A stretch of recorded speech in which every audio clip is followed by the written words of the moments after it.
একদম ছোটবেলা থেকেই শুরু করি।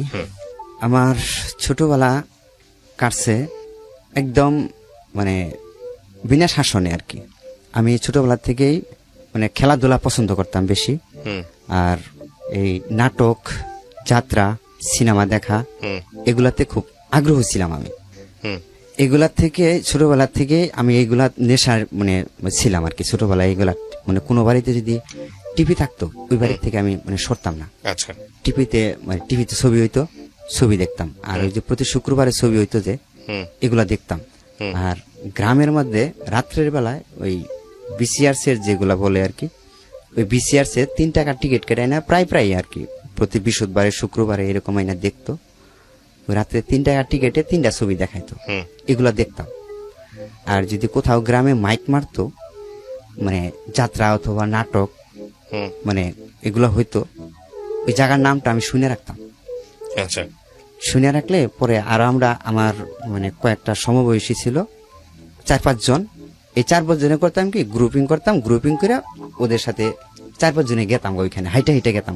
আচ্ছা, তো এভাবেই আমার দিনগুলা মানে ছোটবেলার দিনগুলা কাটছে। আর যখন একটু বুঝতে শিখলাম মানে তখন আমার বাড়িতে আমার বড় ভাই, আমরা 4 ভাই বোন, আমি সবার ছোট ফ্যামিলির। জি, ফ্যামিলির সবার ছোট আমি। আর আমার বড় ভাই বোন 2টা যে বিয়ে হয়েছে আমার বুঝমান হওয়ার আগে আমি দেখি নাই যে আমার বড় বোন 2টা যে বিয়ে হয়েছে। এটা আমি মানে এখন আমার স্মৃতিশক্তিতে মনে আসে না। আচ্ছা, যে আমার বড় বোনের বিয়ে খাইছি কি মানে এরকম বড় বোনের। তারপর আমি লেখাপড়া করতে পারিনি তেমন, কারণ লেখাপড়া করতে পারিনি কেন সেটা হয়েছে আমার বড় ভাইয়ের জন্য।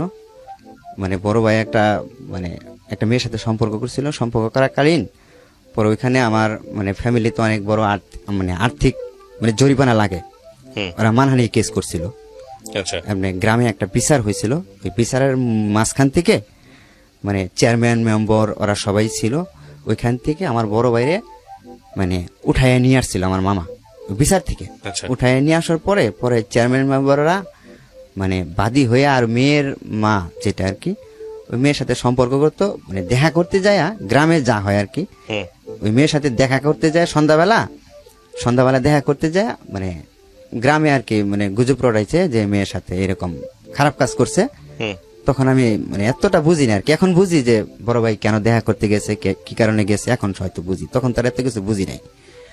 তো দেখা করতে গেছে, এই দেখা করতে যায় পরে আরেকজনে মানে মানে ধরতে গেছে, ধরতে পারে নাই। ওইখানে ওই যে বড় ভাই যে স্যান্ডেল একটা প্রমাণ স্বরূপ জিনিস ওইখানে রাইখা চলে আসছিল।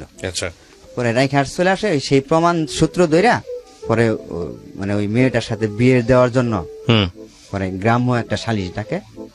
সেই সালিশের থেকে আমার বড় ভাইরে মানে আমার মামা, আমার ছোট মামা ওইখান থেকে নিয়ে আসা পরে। আচ্ছা, আমার ভাইগনারে কে বিয়ে দেয়, কিভাবে বিয়ে দেয় সেটা দেখবো আমি। পরে ওইখান থেকে পরে আমার মানে চেয়ারম্যান মেম্বাররা সব এক হইয়া, গ্রামের মানুষ সব এক হইয়া যে এত বড় সাহস যে গ্রামের সালিশ থেকে চেয়ারম্যান মেম্বার সহ এখান থেকে মানে তার ভাইগনারে এখান থেকে নিয়ে যায়, আমরা বিচার করি, আমাদের বিচার মানে না। সেখান থেকে নিয়ে আসার পরে নিয়ে এসে বললো, পরে আমার ভাইয়েরে পাঠাইয়া দিল মানে অন্য এক জায়গায়। মানে আমাদের বাড়ি হয়েছে পুরান বাড়ি, আর একটা সখীপুর টাঙ্গাইল জেলা, এখানে হয়েছে নানির বাড়ি। আচ্ছা, ওইখানে পাঠাই দেয়, আমার চাচার বাড়িতে পাঠাই দেয়। আচ্ছা, চাচার বাড়িতে পাঠাই দেয় পরে এখানে মানে মানে জরিমানা করে অনেকগুলা টাকা আমাদের। ওই মেয়ের বিয়ে না করার পর্যন্ত অনেকগুলা টাকা মানে ওই যে চেয়ারম্যান মেম্বাররা যে বিয়ে দিতে হবে না, বিয়ে করতে হবে না, মানে একটা ক্ষতিপূরণ অনেকগুলা টাকা জরিমানা করে। তখন আমরা আর্থিকভাবে অতটা সচ্ছল না। আচ্ছা, তখন মানে আমার বাবা কৃষি কাজ করে, আবার মাঝে মধ্যে মানুষের বাড়ির কাজও করে, এরকম ভাবে সংসারটা চলে আর কি। আচ্ছা, পরে মানে আমাদের কিছু জমি ছিল, ওই জমিগুলা বিক্রি করে তখন ওই বড় ভাইয়ের জরিমানা দেয় আর কি। বড় ভাইয়ের সাথে আপনার বয়সের পার্থক্য কত? বড় ভাইয়ের বয়সের পার্থক্য 6-7 বছর। জমি বিক্রি করে বড় ভাইয়ের এইসবের কাজে জরিমানা দিতে হয়? জরিমানা দিতে হয়। পরে জমি বিক্রি যে করে, জমি বিক্রি করে তখন ওই বড় ভাইয়ের জরিমানা দেয়। জরিমানা দেওয়ার পরে পরে আমার সংসারে যে একটা মানে আর্থিকের দিক দিয়ে যে পড়ে যায়, এর কারণে পরে বড় ভাই করে কি তার কিছুদিন পরে তার বড় ভাইয়ের বিয়ে করায়, আচ্ছা। মানে অল্প কিছুদিন পরে হুম বিয়ে করায়। সেই বিয়ের বউ নিয়ে আসা পর কিছুদিন সংসার 6 মাস সংসার করে আমার ওই বড় ভাইয়ের যে বিয়ে করা। হুম আর ওই যে মেয়ের সাথে সম্পর্ক ছিল হুম ওই মেয়ের সাথেও আবার বড় ভাই মানে মানে সম্পর্কটা চালিয়ে যেত হুম। বিয়ে করে আনার পরেও। এটা বাড়ির থেকে মানে বিয়ে করাইলো আমার এগুলোর গার্জিয়ানরা। সাথে আপনার জীবনের সম্পর্ক কি? এখানে আমার জীবনটা মানে আমার বড় ভাইয়ের কারণে আমার জীবনটা নষ্ট হয়ে গেছে অনেকটা। কিরকম? যেমন এই যে বড় ভাই যে এইটার সাথে হুম মানে যখন ওই মানে বিয়ের সাথে বিয়ে করলো পরে পরবর্তীতে করলো কি ওই মেয়েটারেই হুম ওই বউ থুইয়া ওই মেয়েটারেই ওই যে মেয়ের সাথে সম্পর্ক ছিল ওই মেয়েটারে নিয়ে পালাই গেল বড় ভাই আবার। আচ্ছা। তখন আমাদের সংসারে মানে এমন একটা পর্যায়ে চলে যায় মানে খুব আর্থিক দিক দিয়ে সমস্যায় পড়ে যায়। আচ্ছা। তখন মানে আমার যখন মানে স্কুল জীবন তখন আমি ক্লাস 2তে পড়ি, যাই আর কি স্কুলে যাই, প্রাইমারি স্কুলেতে যাই। হুম আমার বাড়ির পাশে প্রাইমারি স্কুলে যাই। তখন আমরা দুবেলা মানে ঠিক মতো খাবার পাইতাম না তখন। হুম। এর মধ্যেই বড় ভাই কাজগুলা করছে। আচ্ছা। ঠিক মতো ভাত যে খাবো আমি মানে আমরা সবাই মিলে যে খাবো 3 বেলা এই খাবারটা আমরা তখন পাইতাম না। হুম ওইখান থেকে পরে আমার এই মা করলো কি আমার বাবা যে বাড়িতে কাজ করতো হুম ওই বাড়িতে আমার ওরা অফার দিল যে তোমার ছেলের এখানে দাও, আমার কিছু গরু বাছুর আছে সেগুলা দেখবে আর তোমাদের মানে তোমার ছেলের লেখাপড়া করাবো। হুম হুম লেখাপড়া করাবো, তোমরা আমার টুকটা ফাটকা কাজ মানে কাজগুলা করব, গরুগুলা দেখাশোনা করবে, মানে বিকালবেলায় আইসা আর সকালবেলায় স্কুলে যাবে, আমরা লেখাপড়া করাবো। এরকম চুক্তিতে তখন আমার ওইখানে আচ্ছা। দেওয়ার পরে পরে তারা শুধু আমাকে কাজই করাইতো খালি শুধু। তাদের অনেক জমি জমা ছিল, হুম তারা খালি কাজ করাইতো আমাকে। গরু পালাইতো, মানে গরু মাঠে চড়াইতাম, মানে ধান মলাইতো গরু দিয়া অনেক 4-5টা গরু একখানে করে ধান মলাইতো। তারপরে ক্ষেতের থেকে ওই কামলা জামলা লইতো, যে এগুলা কামলা লইতো অনেকগুলা, এই কামলা নিয়ে খাবার নিয়ে গেতাম। তারপরে তাদের সাথে কাজ করতে হইতো, সব ধরনের কাজই করতে হইতো আমার। পরে ওইখান থেকে মানে পরে আমি ওইখান থেকে চলে আসলাম যে মা আমার তো এরকম বাড়িতে বললাম যে আমার তো অনেক কষ্ট, মা ওইখানে খাবার দেয় ঠিক মতন 3 বেলা আমি খাইতে পারি, হুম কিন্তু আমার ওইখানে দেওয়া সব ধরনের কাজই করায়, ভারী কাজও করায়, সব ধরনের কাজ করে, আমি কি করব।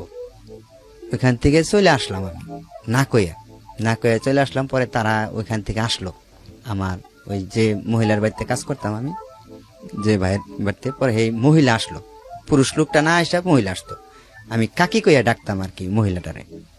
পরে কাকি আইসা আমাকে অনেক রিকোয়েস্ট করলো যে চল তুই এখন তোকে টাকা দেব, মাসে কিছু করে টাকা দেব, তুই এখন চলে আসলি, মানে এভরিথিং ওইখানে যা আছে সব ধরনের কাজই করতাম আমি। ওইখানে হাড়ি পাতা মানে হাড়ি পাতিল গুলো আছে না, সকালবেলা এইগুলা দিয়ে আমার মাজাইতো, মানে সকালবেলা হাড়ি পাতিল গুলো এইগুলো আমাকে মাজাইতো এরা, হাড়ি পাতলও মাজাতো। হ্যাঁ আচ্ছা, okay. সকালবেলা এগুলাও করাইতো আমার, পুকুর পাড়ে ঘাটে আইনা নিয়ে দিত, নিয়ে পরে বলতো, আদর করতো, আবার আমাকে আদর করেই বলতো যে আইনাল তুই এগুলা আস্তে আস্তে মাছ হইতো, আমি বাড়িতে অন্য কাজগুলা করতেছি, তুই আস্তে আস্তে মাছ হই। হুম খুব আদর করতো, খাওয়া দাওয়ায় কোনো ডিপিট দিত না, তারা যা খাইতো তারা সাথে নিয়েই খাইতো। হুম খাওয়ার দিক দিয়া মনে করেন যে আমার পরিপূর্ণ দিয়ে রাখতো, এদিক দিয়ে মানে আমাকে কষ্ট দিত না, কিন্তু সব ধরনের কাজ আমাকে দিয়ে করাইতো, ভারী কাজ, মানে এই কাজগুলো আমাকে দিয়ে করাইতো। হুম। পরে ওইখান থেকে আমি 2 বছর নিয়ে 3 বছর করার পরে আমি ওইখান থেকে চলে আসলাম। আচ্ছা। চলে আসার পরে এইখান থেকে এই যে ঢাকায় আসলাম আমি, মানে গার্মেন্টস জগৎটার মধ্যে যে আসলাম আমি, ওইখান থেকে চলে আসা পরে মারে বললাম যে মা আমাকে কিছু টাকা দাও, আমার বাড়ির পাশে একজনে কাজ করে সাভারে, হুম ওর জানতাম খালি সাভার কাজ করে, আমি এটুকুই জানতাম, সাভার মানে যে জায়গাটায় থাকতো এই জায়গাটার নাম জানতাম আমি, আচ্ছা ওর কাছে শুনছিলাম আমি। আচ্ছা। পরে ওইখান থেকে মানে বাড়ির থেকে আমি 2500 টাকা নিয়ে, হুম 2500 টাকা নিলাম, এটা 2001 সালে কি 3 সালে তখন আসলাম আমি, 2500 টাকা নিয়ে তখন আমাকে দিল মা। হুম মানে ওইখানে 3 মাস কাজ শিখতে হইব, 3 মাসের মানে কাজ শিখে আমাকে ও বলছে যে 3 মাস মিনিমাম কাজ শিখতে হইব তোমার, 3 মাস মানে নিজের খাইতে হইব, হুম নিজের খাইয়া তোমার কাজ করতে হইব, 3 মাসের মধ্যে কোনো বেতন তুমি পাবা না। আমাকে এরকম একটা দিছিল দেখে আমি এই কারণেই, হুম পরে ওই মা টাকাটা কিভাবে দিছিল, আরেকজনের কাছ থেকে দেনা করে আইনা দিছিল, ধার কইরা ওকে। ধার করে এনে দিছিল মা আমাকে। তো ওই টাকাটা নিয়ে আমি মানে সাভারের উদ্দেশ্যে রওনা দিই। সাভার Okay. আমি গেলাম। ওকে। সাভার যাইয়া হেরা শুধু খালি ওই জায়গার নামটুকু জানতাম যে ওরা ব্যাংকটেক থাকে, মানে ওরা বাসা কোথায় এগুলো আমি কিছু চিনতাম না। হুম।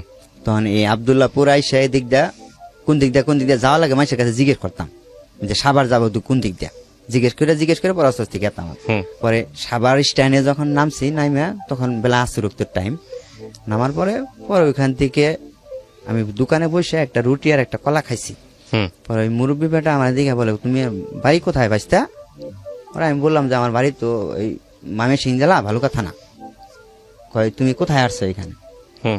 আমার জিজ্ঞেস করতেছে। পরে আমি বলছি যে আমি যে এখানে যে ব্যাংকটেক জায়গা কোনটা, ব্যাংকটেক জায়গার নামটা কোনটা, আমি ব্যাংকটেকে আসছি।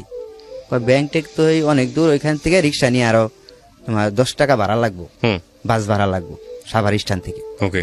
পরে আমি কইলাম যে আমি ওইখানে যাব। পরে চাচারে বললাম যে চাচা আমি কোন দিকে বাসে উঠবো? কয় চাচা পরে দেখাই দিল, কয় ওই সামনে আগায় দেখো ডাকতেছে হুম। ব্যাংকটেক এদিকে ডাকতেছে, তুমি ওইখান থেকে গাড়িতে উঠে যাও। হুম। পরে আমার ওই ব্যাংকটেক ওইটা যে একটা জায়গার নাম এটা আমি জানতাম না। আচ্ছা। ব্যাংকটেক ওইটা একটা জায়গার নাম। পরে আমি ওইখানে যাই, আমার ব্যাংকটেকের একটা গেটের সামনে নামায়া দিল যে এটাই ব্যাংকটেক। আমি ওই গাড়ির হেল্পারে বারবার বলতাম যে ভাই আমি চিনি না, আমার একটু ওই জায়গা মতনে নামাই দিয়ে দেন। হুম। পরে আমার গেটের সামনে নামাই দিল। গেটের সামনে নামাই দিছে। পরে আমি তো হতভঙ্গ, এটা তো আসলে ওই জায়গার নাম। আর আশেপাশে সবাই জিজ্ঞেস করে পরে আমি কইলাম যে তো এখানে সোয়েটার ফ্যাক্টরি কোনটা? এক লোকে আমার বললো কই সোয়েটার ফ্যাক্টরি আছে ওই কোনারে, নদীর ধারে একটা ফ্যাক্টরি আছে। এটা কোন জেলা, মানে কোথায় আসতেছেন? ঢাকাতে? হ্যাঁ এটা ঢাকাতে। হুম। তারপর? ওই যে সাভার এলাকায় ব্যাংকটেকে। সাভারে? হ্যাঁ সাভার। হুম। আসতেছেন মূলত কাজ খোঁজার জন্য? কাজ খোঁজার জন্য। রাইট। তারপর? মানে ওইখানে পরে আমি ফ্যাক্টরিতে আবার ওই যে আমার বাড়ির পাশে একটা লোক থাকে, হুম। আমার বাড়ির পাশে ওই ফ্যাক্টরির পিএম, ওইটা আমাদের গ্রামেরই। হুম। ওই ফ্যাক্টরির যে পিএম বড় পোস্টের একটা লোক, ওইটা আমাদের গ্রামেরই। হুম। ওইখানে চাকরি করে ওই ফ্যাক্টরিতে।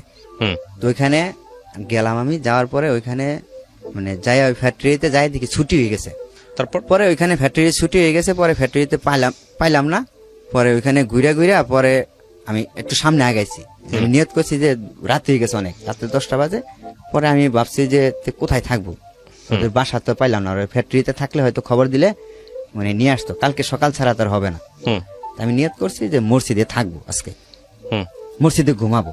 ছোটবেলার থেকে ওই যে এইগুলা ব্রেন মাথার মধ্যে কাজ করতে কেমনে, হুম। ওই যে ছোটবেলায় যে আমি ওদিক সদিক ওই যে মানে নাটক সিনেমা মানে দেখতাম, হুম।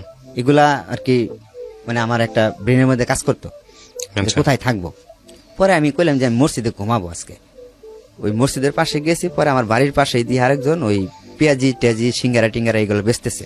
পরে ওর বাসায় নিয়ে গেলাম। ওর বাসায় পরে দেখা করলাম সামনে দেয়। পরে কই তুই কই থেকে?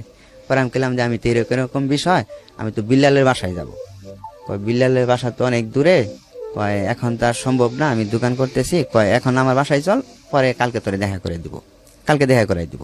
পরে ওর বাসায় গিয়ে যাই খাওয়া দাওয়া করে থাকলাম। থাকার পরে পরের দিন হুম। সকালবেলায় ওই বিল্লালের বাসায় নিয়ে গেল আমাকে, ওরা অফিসে যাওয়ার আগে বিল্লালের বাসায় নিয়ে গেল। পরে আমি তো বিল্লালে বললাম যে আমি তো কাজ করতে আইছি, আমি তো কাজ শিখবো, হুম।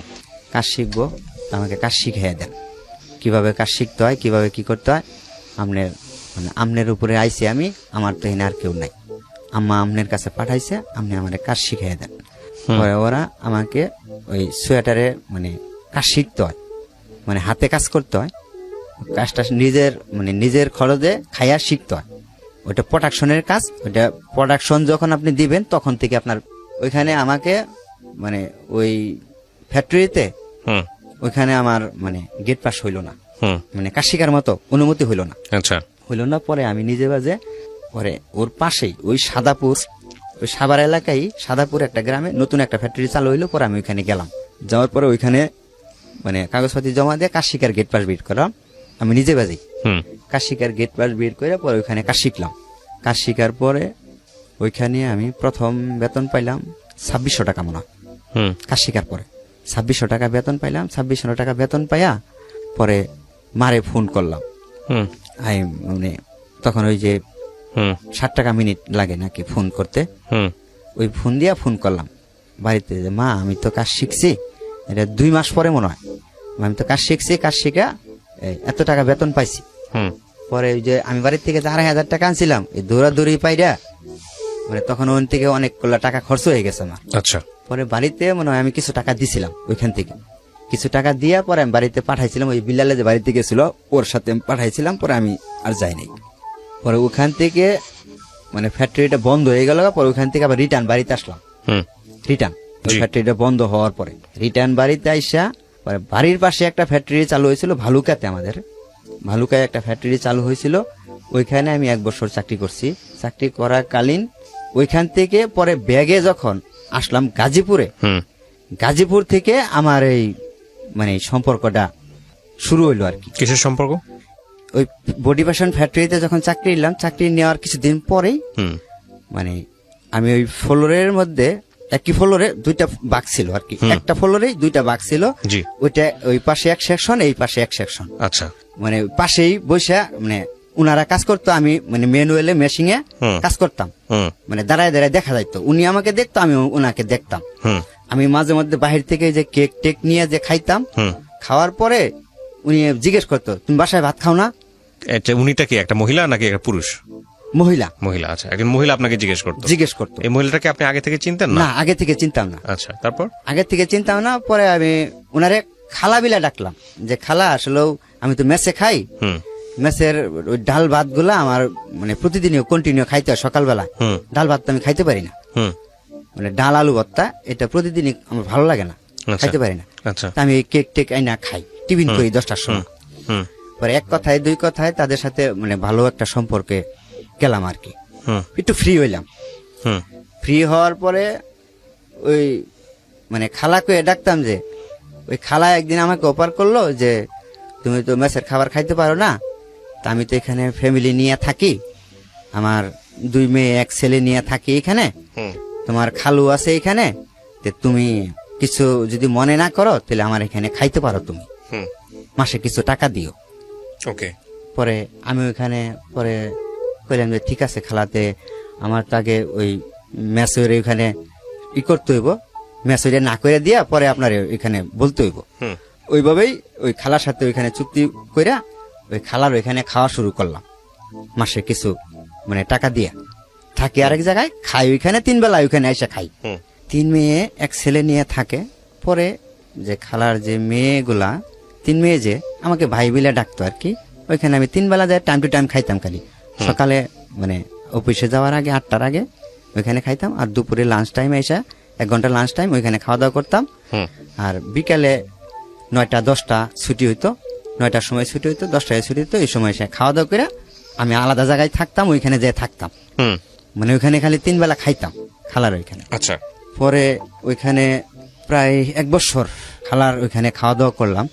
আর এর মাঝখানে ওই খালার যে 2টা মেয়ে ছিল, বৈশা গল্প গুজর করতাম, বৈশা ওদের সাথে এইভাবেই সম্পর্কে মানে গল্প করতাম, বৈশা বৈশা গল্প করতাম। পরে টিটকারি ফাজদামি মজা এগুলা করতাম করতাম করার সময় পরে আমাকে ওই মানে কুলসুম যে মেয়েটা, খালার যে কুলসুম মেয়েটা, হুম এই মেয়েটা আমাকে মানে বলল যে ভাই আমাকে কি দিবেন, সামনে তো ঈদ, ঈদের মধ্যে আপনি আমাকে কি দিবেন? পরে আমি কইলাম যে তুমি কি নিবা? কয় আপনি আমার বড় ভাই, তা আপনি আমার কি দিবেন? পরে আমি কইলাম তুমি যা নিয়ে খুশি, ঈদের মধ্যে ঈদের তুমি বড় ভাইয়ের কাছ থেকে ঈদ বোনাস নিবা, ঈদের গিফট নিবা, তুমি যা নিয়ে খুশি। পরে আমি ওই মেয়েটারে নিয়ে, খালার মেয়েরে নিয়ে কোনাবাড়ি মার্কেটে গেলাম। কোনাবাড়ি মার্কেটে যাওয়াকালীন পরে ওনারে একটা শাড়ি কিনে দিলাম, মানে কুলসুমরে হুম একটা শাড়ি কিনে দিলাম, কুলসুমরে শাড়ি কিনে দিলাম। পরে আমাকে প্যান্ট শার্ট কিনে দেওয়ার জন্য মানে খুব রিক করলো যে ভাই আম্মা বলছে আপনার প্যান্ট শার্ট কিনে দেওয়ার জন্য। হুম পরে আমি কইছি না, তুমি ছোট আমার, তুমি আমারে প্যান্ট শার্ট কিনে দেবা কেন? আমি তোমারে মানে তুমি ভাই কইয়া ডাকো আমারে, আমি তোমারে একটা শাড়ি দিছি, ঈদের উপহার দিছি তোমাকে এটা। হুম পরে আমি এখান থেকে ব্যাগে চলে আসলাম ওরে নিয়ে মার্কেট থেকে বাসায় আসলাম। বাসায় আসার পরে ওইখানে আমি খাওয়া দাওয়া করে গল্প করছি রাত্রে 11টা পর্যন্ত। হুম রাত্রে 11টা পর্যন্ত গল্প কইরা পরে তাদের সাথে মানে এমন একটা ক্লোজ হইলো আমার, খুব ক্লোজ হইলো ওই খালার সাথে, খালার মানে সন্তানদের সাথে মানে খুব ক্লোজ হয়ে গেল। ক্লোজ যাওয়ার পরে এই ঈদের মধ্যে যেই ঈদ আসতেছে, ঈদের মধ্যে খালা আমাকে অফার করলো যে এই ঈদের ছুটিতে চলো আমাদের বাড়িতে বেড়াইতে যাই। ছুটি পাইছি 6 দিনের, চলো আমাদের বাড়িতে বেড়াইতে যাই। এর মাঝখানে যে ওই খালার মেয়ের সাথে মানে কোনো যে প্রেমের যে একটা গল্প টল্প এইগুলা কখনো আমার সাথে হয় নাই। মানে জাস্ট খালি আন্তরিকতা, যেরকম ভালো মন্দ জিজ্ঞেস করা, মজা টজা করা, এইগুলাই করতাম আর কি। এরকম মানে ভাবে আমি ভাই বোন হিসাবেই থাকতাম আর কি। পরে খালা আমাকে অফার করলো যে চলো আমাদের বাড়িতে যাই ঈদের মধ্যে বেড়াইতে। পরে আমি কইলাম যে আমার তো বাবা মা আছে, আমার বাবা মা কি কয় আমি শুনে নই। আবার আমার ছোটবেলার থেকে একটা অভ্যাস হয়েছে, কইলাম যে মানে দেশ ঘোরা, বিভিন্ন জায়গায় যাওয়া, এইগুলো আমার পছন্দ, ভালো লাগতো আর কি। পরে আমি আম্মার কাছে ফোন দিলাম, কইলাম যে মা আমি যেখানে খাই, যে খালার বাসায়, এরা তো এদের বাড়িতে যাইতে বলতেছে, আমি যাই। পরে আম্মা আমাকে নিষেধ করলো, আমার মা বললো যে তুই বছরকার দিন ওঠাই যাবি, সবাই বাড়িতে আইতাছে, আবার তুই যাবি আরেক জায়গায়, আচ্ছা ওঠাই যাওয়া লাগবে না, তুই আইসা পর, বাড়িতে আইসা পর, ঈদের ছুটি পাবি, তুই বাড়িতে আইসা পর। পরে আমি মারে বুঝাই কইলাম যে মা আমি ওইখানে হয়তো ঈদের দিন টুকু থাইকা ঈদের পরের দিন দরকার চলে আসবো নি, 2 দিন এসে বাড়িতে থাকবো নি। পরে আমি জামালপুর গেলাম, ঈদের ছুটি পাইলাম, যে ঈদের ছুটি পাওয়ার যেদিন পাইলাম, রাত্রে ছুটি পাইলাম সন্ধ্যার দিক দিয়ে, ওদিন নাইটেই ওদের সাথে মানে আমি মানে জামালপুর গেলাম ওদের সাথে, ওরা সবাই ফ্যামিলির সবাই মিলে একসাথে নাইটের গাড়িতে গেলাম। নাইটের গাড়িতে ওদের সাথে যে গেলাম, পরে আমি ফজরের আজানের সময় ওদের ওইখানে যাই নামছি। ফজরের আজানের সময় নাইমে পরে ওইখানে ওদের বাড়িতে নিয়ে গেছে আমাকে। পরে বাড়িতে যাওয়ার পরে আমি ওইখানে যাই ঘুমাইছি, ঘুমাইতে করছি 12টা বাজে। 12টা বাজে ঘুমাইতে উঠা গোসল টোসল দিয়ে খাওয়া দাওয়া করছি। খাওয়া দাওয়া করার পরে মানে খাওয়া দাওয়া করার পরে আমি দুপুরে আবার শুয়ে একটু ঘুমাইছিলাম মনে হয়। পরে 4টার সময় আমি উঠে একদম মানে বসে রয়েছি। পরে 4-5টা মহিলা এসে আমাকে মানে উদ্দেশ্য করে বলতেছে যে জামাই কোনটা, জামাই কোনটা, আচ্ছা এটা বলতেছে। তখন আপনি বিয়ে করেন নাই? না, তখন আমি কোনো বিয়ে করি নাই, এদের সাথে কোনো বিয়ের আলোচনা নাই। হঠাৎ করে ওদের বাড়িতে কিন্তু আমি গেছি বেড়াইতে। পরে আমার মনের ভেতরে জানি কেমন একটা লাগলো।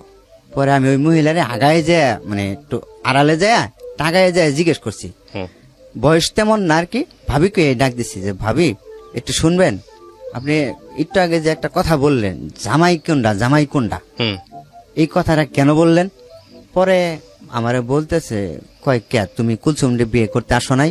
ওকে, মানে আপনি জানতেন না, আলটিমেটলি ওরা না। বলছে? হ্যাঁ ওরা বলছে। পরে আমি কইলাম যে না আমি তো এই ব্যাপারে তো আসিনি, আমি তো এখানে আসছি বেড়াইতে, আমি তো কুলসুমরে বিয়ে করতে আসিনি। পরে কয় না ওর আম্মা ওর বাবা সবাই বলছে যে তুমি বিয়ে করতে আসছো। পরে আমি তো কইলাম না আমি তো বিয়ে করতে আসিনি, আমি তো এখানে আসছি বেড়াইতে। আমি ওনারে খালা কইয়া ডাকি, আর ওনার মেয়ের সাথে তো আমার কোনো মানে কোনো রিলেশনও নাই। খালার মেয়ের সাথে তো আমার কোনো রিলেশন নাই, কোনো সম্পর্ক নাই। আমি খালার মেয়েরে কখনো বলিও নাই যে আমি আপনার মেয়েরে বিয়ে করবো, এমন ধরনের কোনো কথাই বলি নাই। তারা আমার ভাই কইয়া ডাকে, আমি তাদেরকে বোন কইয়া ডাকি, ছোট বোন হিসাবে মানে আমি দেখি তাদেরকে, তো আমি এরকম বলি নাই। আমি ওই খালার সাথে গেলাম, খালারে ডাক দিলাম যে খালা আপনি একটু এদিকে আসেন তো। পরে আমি কইলাম যে আমি বলে আপনার মেয়েরে বিয়ে করতে আসছি খালা, আপনি এই কথাটা মানে ওনাদের কাছে বলছেন। পরে কয় বাবা তোমার সাথে আমার কথা আছে, আমি একটু এদিকে আসো। পরে আমি গেলাম, পরে ওইদিকে আমাকে নিয়ে গেল অন্য সাইটে নিয়ে গেল। সাইটে নিয়ে যাওয়ার পরে আমারে বলতেছে কয় তুমি এখানে একটু দাঁড়াও, পরে আমি মানে তোমার নিরিবিলি জায়গায় নিয়ে বিষয়টা বুঝাইতেছি। পরে আমি তখন আবার মানে এই ঈদের আগদে আমি একটা মোবাইল সেট কিনছি, 1600 মডেলের একটা সেট। সেই মোবাইল ফোনটা আমার কাছ থেকে নিয়ে নিছে। তখন আমার হাতে ফোন, এটা 2007 সালে, তখন আমার হাতে মোবাইল আছে। তখন ওই মোবাইলটা আমার হাত থেকে নিয়ে নিছে। মোবাইলটা নিয়ে ফোন করার কথা বইলা মোবাইলটা নিয়ে নিছে। পরে ওই খালা আমাকে মানে এমন একটা জায়গায় নিল, মানে যেখানে মানে গ্রামে একটা চর জায়গা বলে, আলাদা ফাঁকা জায়গা, সেখানে আমারে নিল। নেওয়ার পরে আমারে বলতেছে কয় বাবা তুমি যদি আমার মেয়ের বিয়ে না করো, কয় তাহলে আমার এলাকায় থাকুন যাবো না, আমার এলাকায় মুখ দেখান যাবো না। আমি তো ভাবছি যে তুমি মানে কুলসুমের সাথে সম্পর্ক করো, তুমি কুলসুমরে পছন্দ করো, তুমি এই কুলসুমরে বিয়ে করবা। হুম আমি কইলাম আপনার এরকম মনে হইলো কেন? আমি কি আপনার মেয়েরে কোথাও বেড়াইতে নিয়ে গেছি কোনোদিন কইতে পারবেন? আমি তো আপনার মেয়েরে কোথাও কোনোদিন বেড়াইতেও নিয়ে যাই নাই, হুম যে কোনো জায়গায় ঘুরতে গেছি, কোনো জায়গায় বেড়াইতে গেছি, তাও তো না, এমন তো আর না। জাস্ট আপনার রুমে আমি খাওয়া দাওয়া করতাম, আপনাদের সামনেই খোলামেলা ভাবে যেটুকু কথা বলতাম এইটুকুই। হুম পরে কয় তুমি যে এই ঈদের মধ্যে ওই যে মানে ওরে শাড়ি কিনে দিলা, ও তয়ে বলছে যে আমারে বিয়ে করব। কয় কুলসুম আইসা আমারে বলছে যে আমারে বিয়ে করব। তো আপনি শাড়ি কিনে দিতে গেছিলেন কেন? শাড়ি দিতে কেন গেছিলাম? পরে আমি কইলাম যে এটা তোমার বিয়ের উপহার। আমি এই কথাটা শাড়ি কিনে দেওয়া এই কথাটা বলছিলাম হুম যে এটা তোমার কাকে? বিয়ের আপনি তিন উপহার। বোনের মধ্যে আপনি কাকে কিনে দিয়েছেন? শুধু কুলসুমকে? কুলসুমকে, আর বাকি দুজনকে কিনে দেন নাই? আর না আর কাউকে কিনে দিনি। তো সন্দেহ করা ঠিকই আছে। হ্যাঁ, তারপর? পরে আমি ওই শাড়িটা কিনে দিয়া পরে এই ব্যাককালটা হইছি। ওই শাড়ির সূত্র ধরে এরা আমার ভাবছে যে আমি কুলসুমকে পছন্দ করি, আমি কুলসুমকে বিয়ে করব। এই সূত্র ধরে হেরা এই বাড়িতে আমি যে আর ওই যে আমাকে অফার করছে যে চলো আমাদের বাড়িতে বেড়াইতে যাই। আর এই খালা আমাকে সবসময়ই বলতো কি ওইখানে ভাত খাওয়ার সময় বইয়ে গল্প টল্প করতাম। ওদের গ্রামের একটা ভাষা আছে, গেল্লা কইয়া কয়, মানে ছেলেরে গেল্লা কয়। হুম গেল্লা তোমার আমগো এলাকায় বিয়া করাবো। খালা এই কথাটা আমাকে সবসময়ের জন্যই বলতো।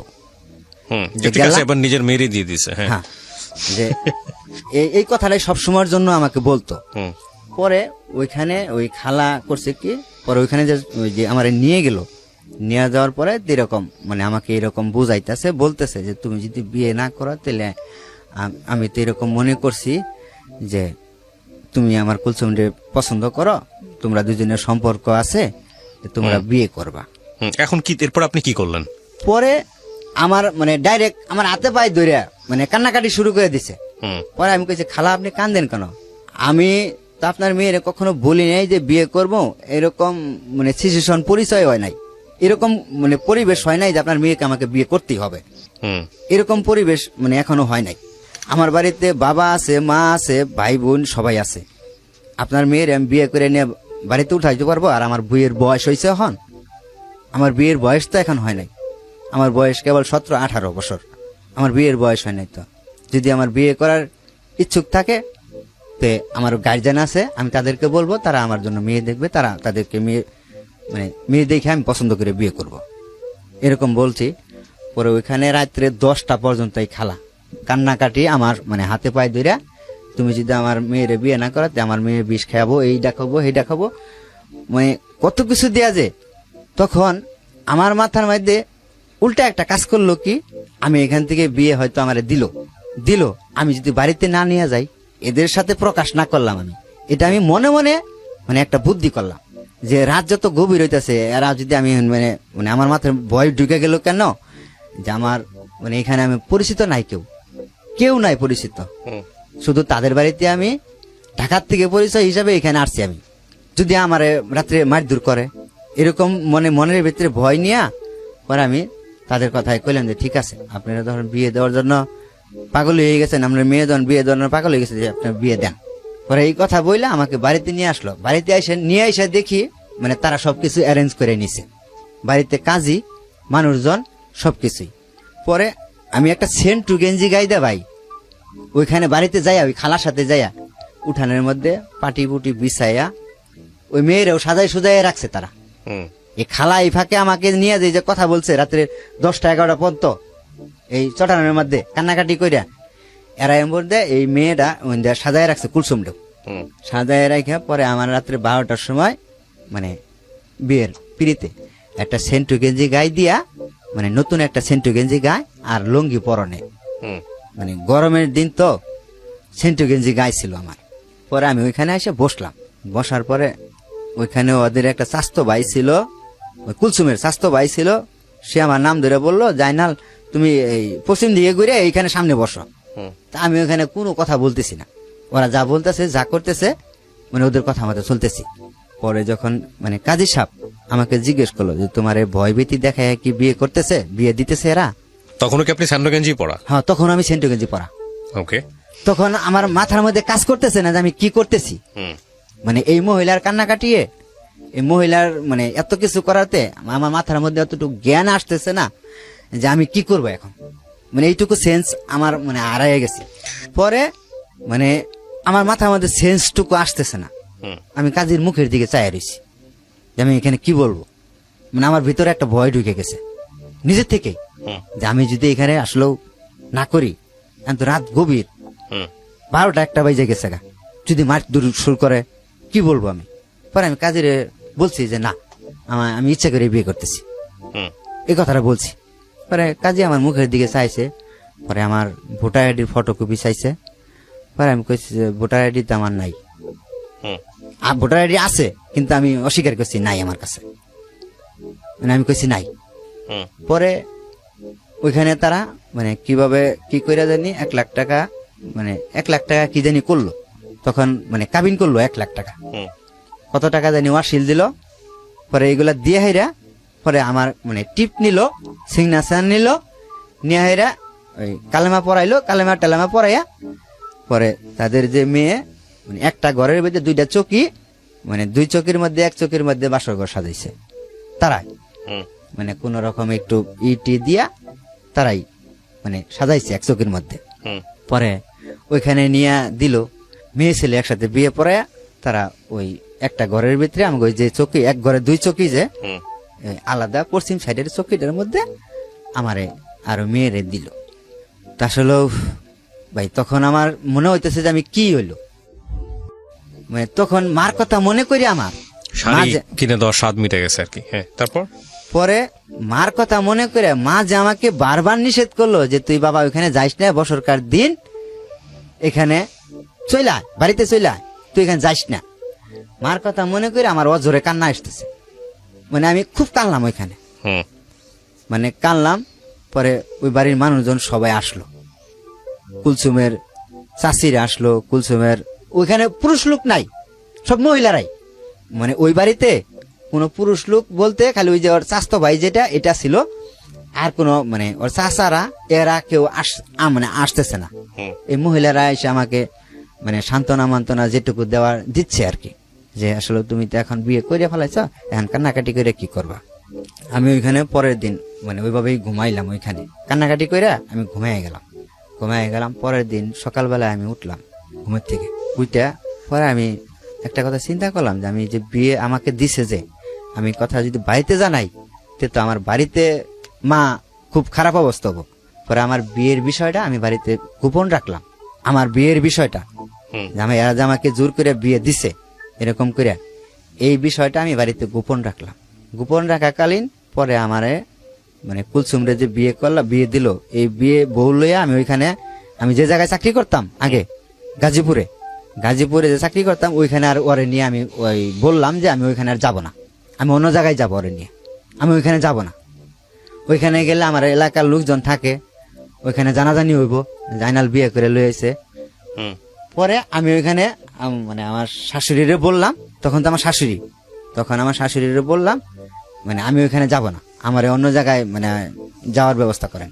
ওই মেয়ের যে চাচা থাকে একটা, মানে আমার সমবয়সী, সেও বিয়ে করছে, মানে আমার থেকে বয়স বেশি কিন্তু সে বিয়ে করছে, তারও কোনো বাচ্চা কাচ্চা হয় নাই, মেয়ের চাচা, মানে আমি যারা বিয়ে করছি ওর চাচা। পরে ওরা থাকে এই যে বাস্তহারা, পরে ওদের সাথে আমাকে বাস্তহারা পাঠাইলো। আর পরের দিন আমাকে একটা আংটি দিল, মানে ছোট একটা আংটি, কয় হাজার টাকা দিয়ে দেন আইনা আমাকে দিল, এই তুরি আমাকে মানে দিল ওইখানে। আর যেদিন আমরা আসলাম আবার বাস্তহারা, সেদিন আমাকে একটা তুষক আর একটা মানে কম্বল সাথে করে দিয়ে দিল। দেওয়া কালীন পরে এখানে আইসা পরে রইলাম, একটা রুম নিয়ে দিল আমাদেরকে ওই মেয়ের চাচা, ওই রুমের মধ্যে মানে ওরে নিয়ে থাকলাম। তখন মানে চাকরি নাই, আমার নতুন এক জায়গায় আছি, চাকরি নাই। তখন কিছু চাল ডাল দিয়ে দিছিল ওইখান থেকে, মানে বাজার দিয়ে দিছিল, আর কিছু টাকা দিয়ে দিছিল, ওইগুলাতে বাজার করি। আর ও রান্ধে, লাকড়ির চুলা লাকড়ি কিনে দিছি, ওই মেয়েটা রান্ধার পরে আমি ওইখানে খাওয়ার পরে এরকম 10-15 দিন গেল। 10-15 দিন যাওয়ার পরে আমার ভাবতেছি যে আমার তো চাকরি নেওয়া লাগবে, তো পয়সা খাইলে চলবে না, চাকরি নিতে হবে। পরে আমি চাকরি নেওয়ার জন্য গেলাম, আরেকটা অফিসে চাকরি নেওয়ার জন্য গেলাম ওইখানে, সেখানে চাকরি হইল না, সেখানেও চাকরি হইল না। বাসায় গেলাম, বাসায় যাইয়া পরে কইলাম চাকরি তো হইলো না, কি করা? হুম কইতে আরেকখানে দেখো। পরে আমি ওইখানে আরেকটা ফ্যাক্টরিতে চাকরি হইলো, আমার আরেকটা ফ্যাক্টরিতে চাকরি হইলো, ইন্টারভিউ দিয়ে চাকরি হইলো। পরে ওইখানে চাকরি নিলাম। চাকরি নেওয়ার পরে এখানে 3 মাস ছিলাম বাস্তহারাতে। আমি হুম চাকরি মানে নিয়া 3 মাস ছিলাম। এই 3 মাসের মধ্যে আরেকটা মানে জানলাম কি, আমি যারে বিয়ে করছি সে তার আগে একটা বিয়ে হয়েছিল, হুম মানে আমার আগেও আরেকটা বিয়ে হয়েছিল। এই কথাটা আমি মানে এখান থেকে জানলাম যে তুমি যারে বিয়ে করছো এর তা আগেও একটা বিয়ে হয়েছিল। এটা বললো কে আমাকে?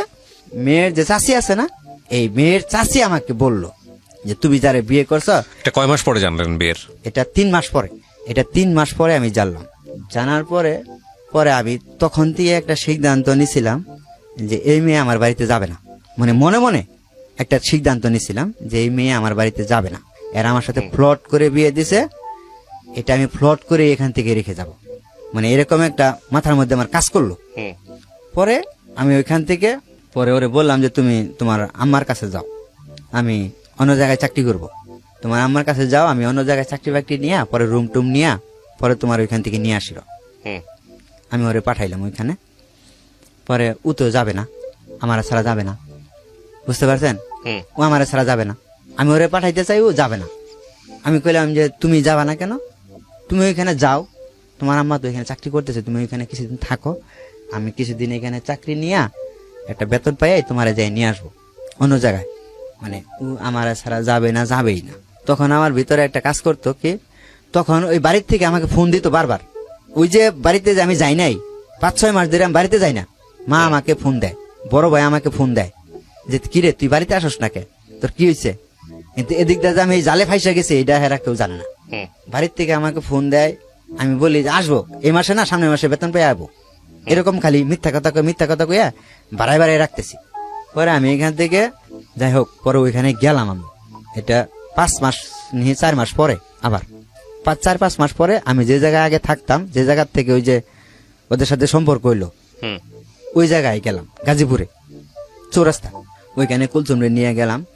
কুলচন্দ্রে নিয়ে যাওয়ার পরে ওর মা বললো যে তোমাদের কোথাও যাওয়ার দরকার নাই, তোমাদের তো চাকরি বাকরি নাই, তোমরা এখানেই রুম নিয়ে দেই, এখানেই খাও, চাকরি বাকরি পরেরটা পরে দেখা যাক, চাকরি এখন হুম হইলে হোক, না হইলে আমারটা এখানে খাইবা।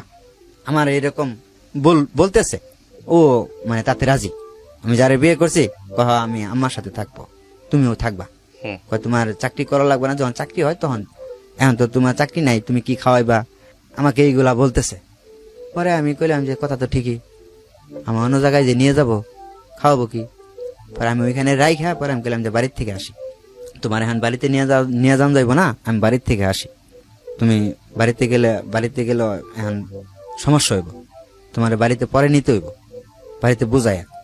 আমি বিষয়টা বাড়িতে জানাই নেই, তোমার বিষয়টা আমি বাড়িতে জানাই নেই, এখন তোমাকে বাড়িতে নেওয়া যাবে না। ওইখানে থুইয়া আমি বাড়িতে গেলাম। বাড়িতে যাই ওই বিষয়টা মানে প্রকাশ করলাম না, আমি হুম আমার কারোর সাথেই প্রকাশ করলাম না। প্রকাশ না করাতে পরে আমি আবার চলে আসলাম ওইখান থেকে। চলে আসার পরে এখানে আসলাম। এখানে আসার পরে এটা 1 কথায় 2 কথায় জানাজানি হয়ে গেল। আমার যে এলাকার মানুষ থাকে হুম তারা জিনিসটা জানাজানি হয়ে গেল গা, তাদের কানে পর্যন্ত পৌঁছে গেল হুম যে আমি যে বিয়ে করছি ওই খালার মেয়েরে, প্রচলিত হয়ে গেল গা। পরে খালার মেয়েরে বিয়ে করছি, 1 কান 2 কান কইতে কইতে পরে বাড়িতেও এই খবরটা চলে গেল। বাড়ির থেকে আমার ফোন দিয়েছে, মানে ভাই ফোন দিয়েছে যে কিরাইনাল তুই বলে বিয়ে করছস? পরে আমি অস্বীকার করছি যে না বিয়ে করি নাই। সবাই কইতেছে তুই বিয়ে করছ, তুই অস্বীকার করস? অস্বীকারই গেছি যে না বিয়ে করি না ভাই, এটা পরে আমি বিষয়টা বুঝাইয়া বলি না তোমার। অস্বীকার তো অস্বীকারই, পরে আমি আর মানে কিছু বলি নাই। পরে এরা ডিটেইলি ভালো করে খবর লইছে আসলে ওকে আনালে বিয়ে করছে, আনালে মিশা কথা কইতেছে না এরাই মিশা কথা কইতেছে। পরে বাড়ির থেকে খবর নিয়ে দিয়ে আসলো আমি বিয়ে করছি। পরে মা অনেক কান্নাকাটি করলো। কান্নাকাটি করার পরে যে তুই বিয়ে করবি, তে তোর বাড়িতে বড় ভাই আছে, সবাই আছে, বড় বোন জামাইরা আছে, তাদেরকে বলতি তোর বিয়ে করাই দিত, তুই একা একা কেন বিয়ে করলি? মারে এই বিষয়টা আমি বুঝাইতে পারি নাই। এখন পরে এখান থেকে পরে এই মেয়ের সাথে মানে যে বিয়ে করছিলাম পরে এই মেয়ের সাথে যেমনি হোক মানে একটা ঝগড়া সৃষ্টি হইয়া হেরা পরে তারা একটা আপোষে চলে আসলো, আপোষে পরে আসলো। এই মেয়ের সাথে থাকাকালীনই পরে আমি এই মেয়ের এই জায়গায় থুইয়া এটা জিরানি এলাকায় আমি চাকরি নিলাম। জিরানি এলাকায় যখন গেলাম তখন মানে যে মেয়ের সাথে আমি প্রেম করলাম এই মেয়ের সাথে আমার মানে রং নাম্বারে কথা হইলো, একটা ফোন থেকে ফোন আসলো রং নাম্বারে, রং নাম্বারে ফোন আসলো। রং নাম্বার থেকে পরে তার সাথে একদিন দুই দিন কথা বলতে বলতে তার সাথে কথা বলা শুরু করলাম রং নাম্বার থেকে। যখন আমি এই মেয়েটারে ছাইরা অন্য জায়গায় গেলাম, ওই জিরানিতে চাকরি নিলাম, তখন ওইখানে যাওয়ার কিছুদিন পরেই এই মেয়ের সাথে রং নাম্বার থেকে একটা ফোন আসে আমার। ফোন আসার পরে এই মেয়েটার সাথে আমার পরে এই মেয়েটার সাথে পরে কথা বলতে পরে এই মেয়ের সাথে আমি সম্পর্কে মানে মোটামুটি আগাইলাম। তখন এর সাথে কিন্তু সারাসারি হয় নাই, প্রথম সারাসারি হয় নাই। পরে এর সাথে কথা বলতে মানে এর সাথে মানে অনেক গভীরে চলে গেলাম। মানে এও আমার সাথে দেখা করলো, আমিও তার সাথে দেখা করলাম।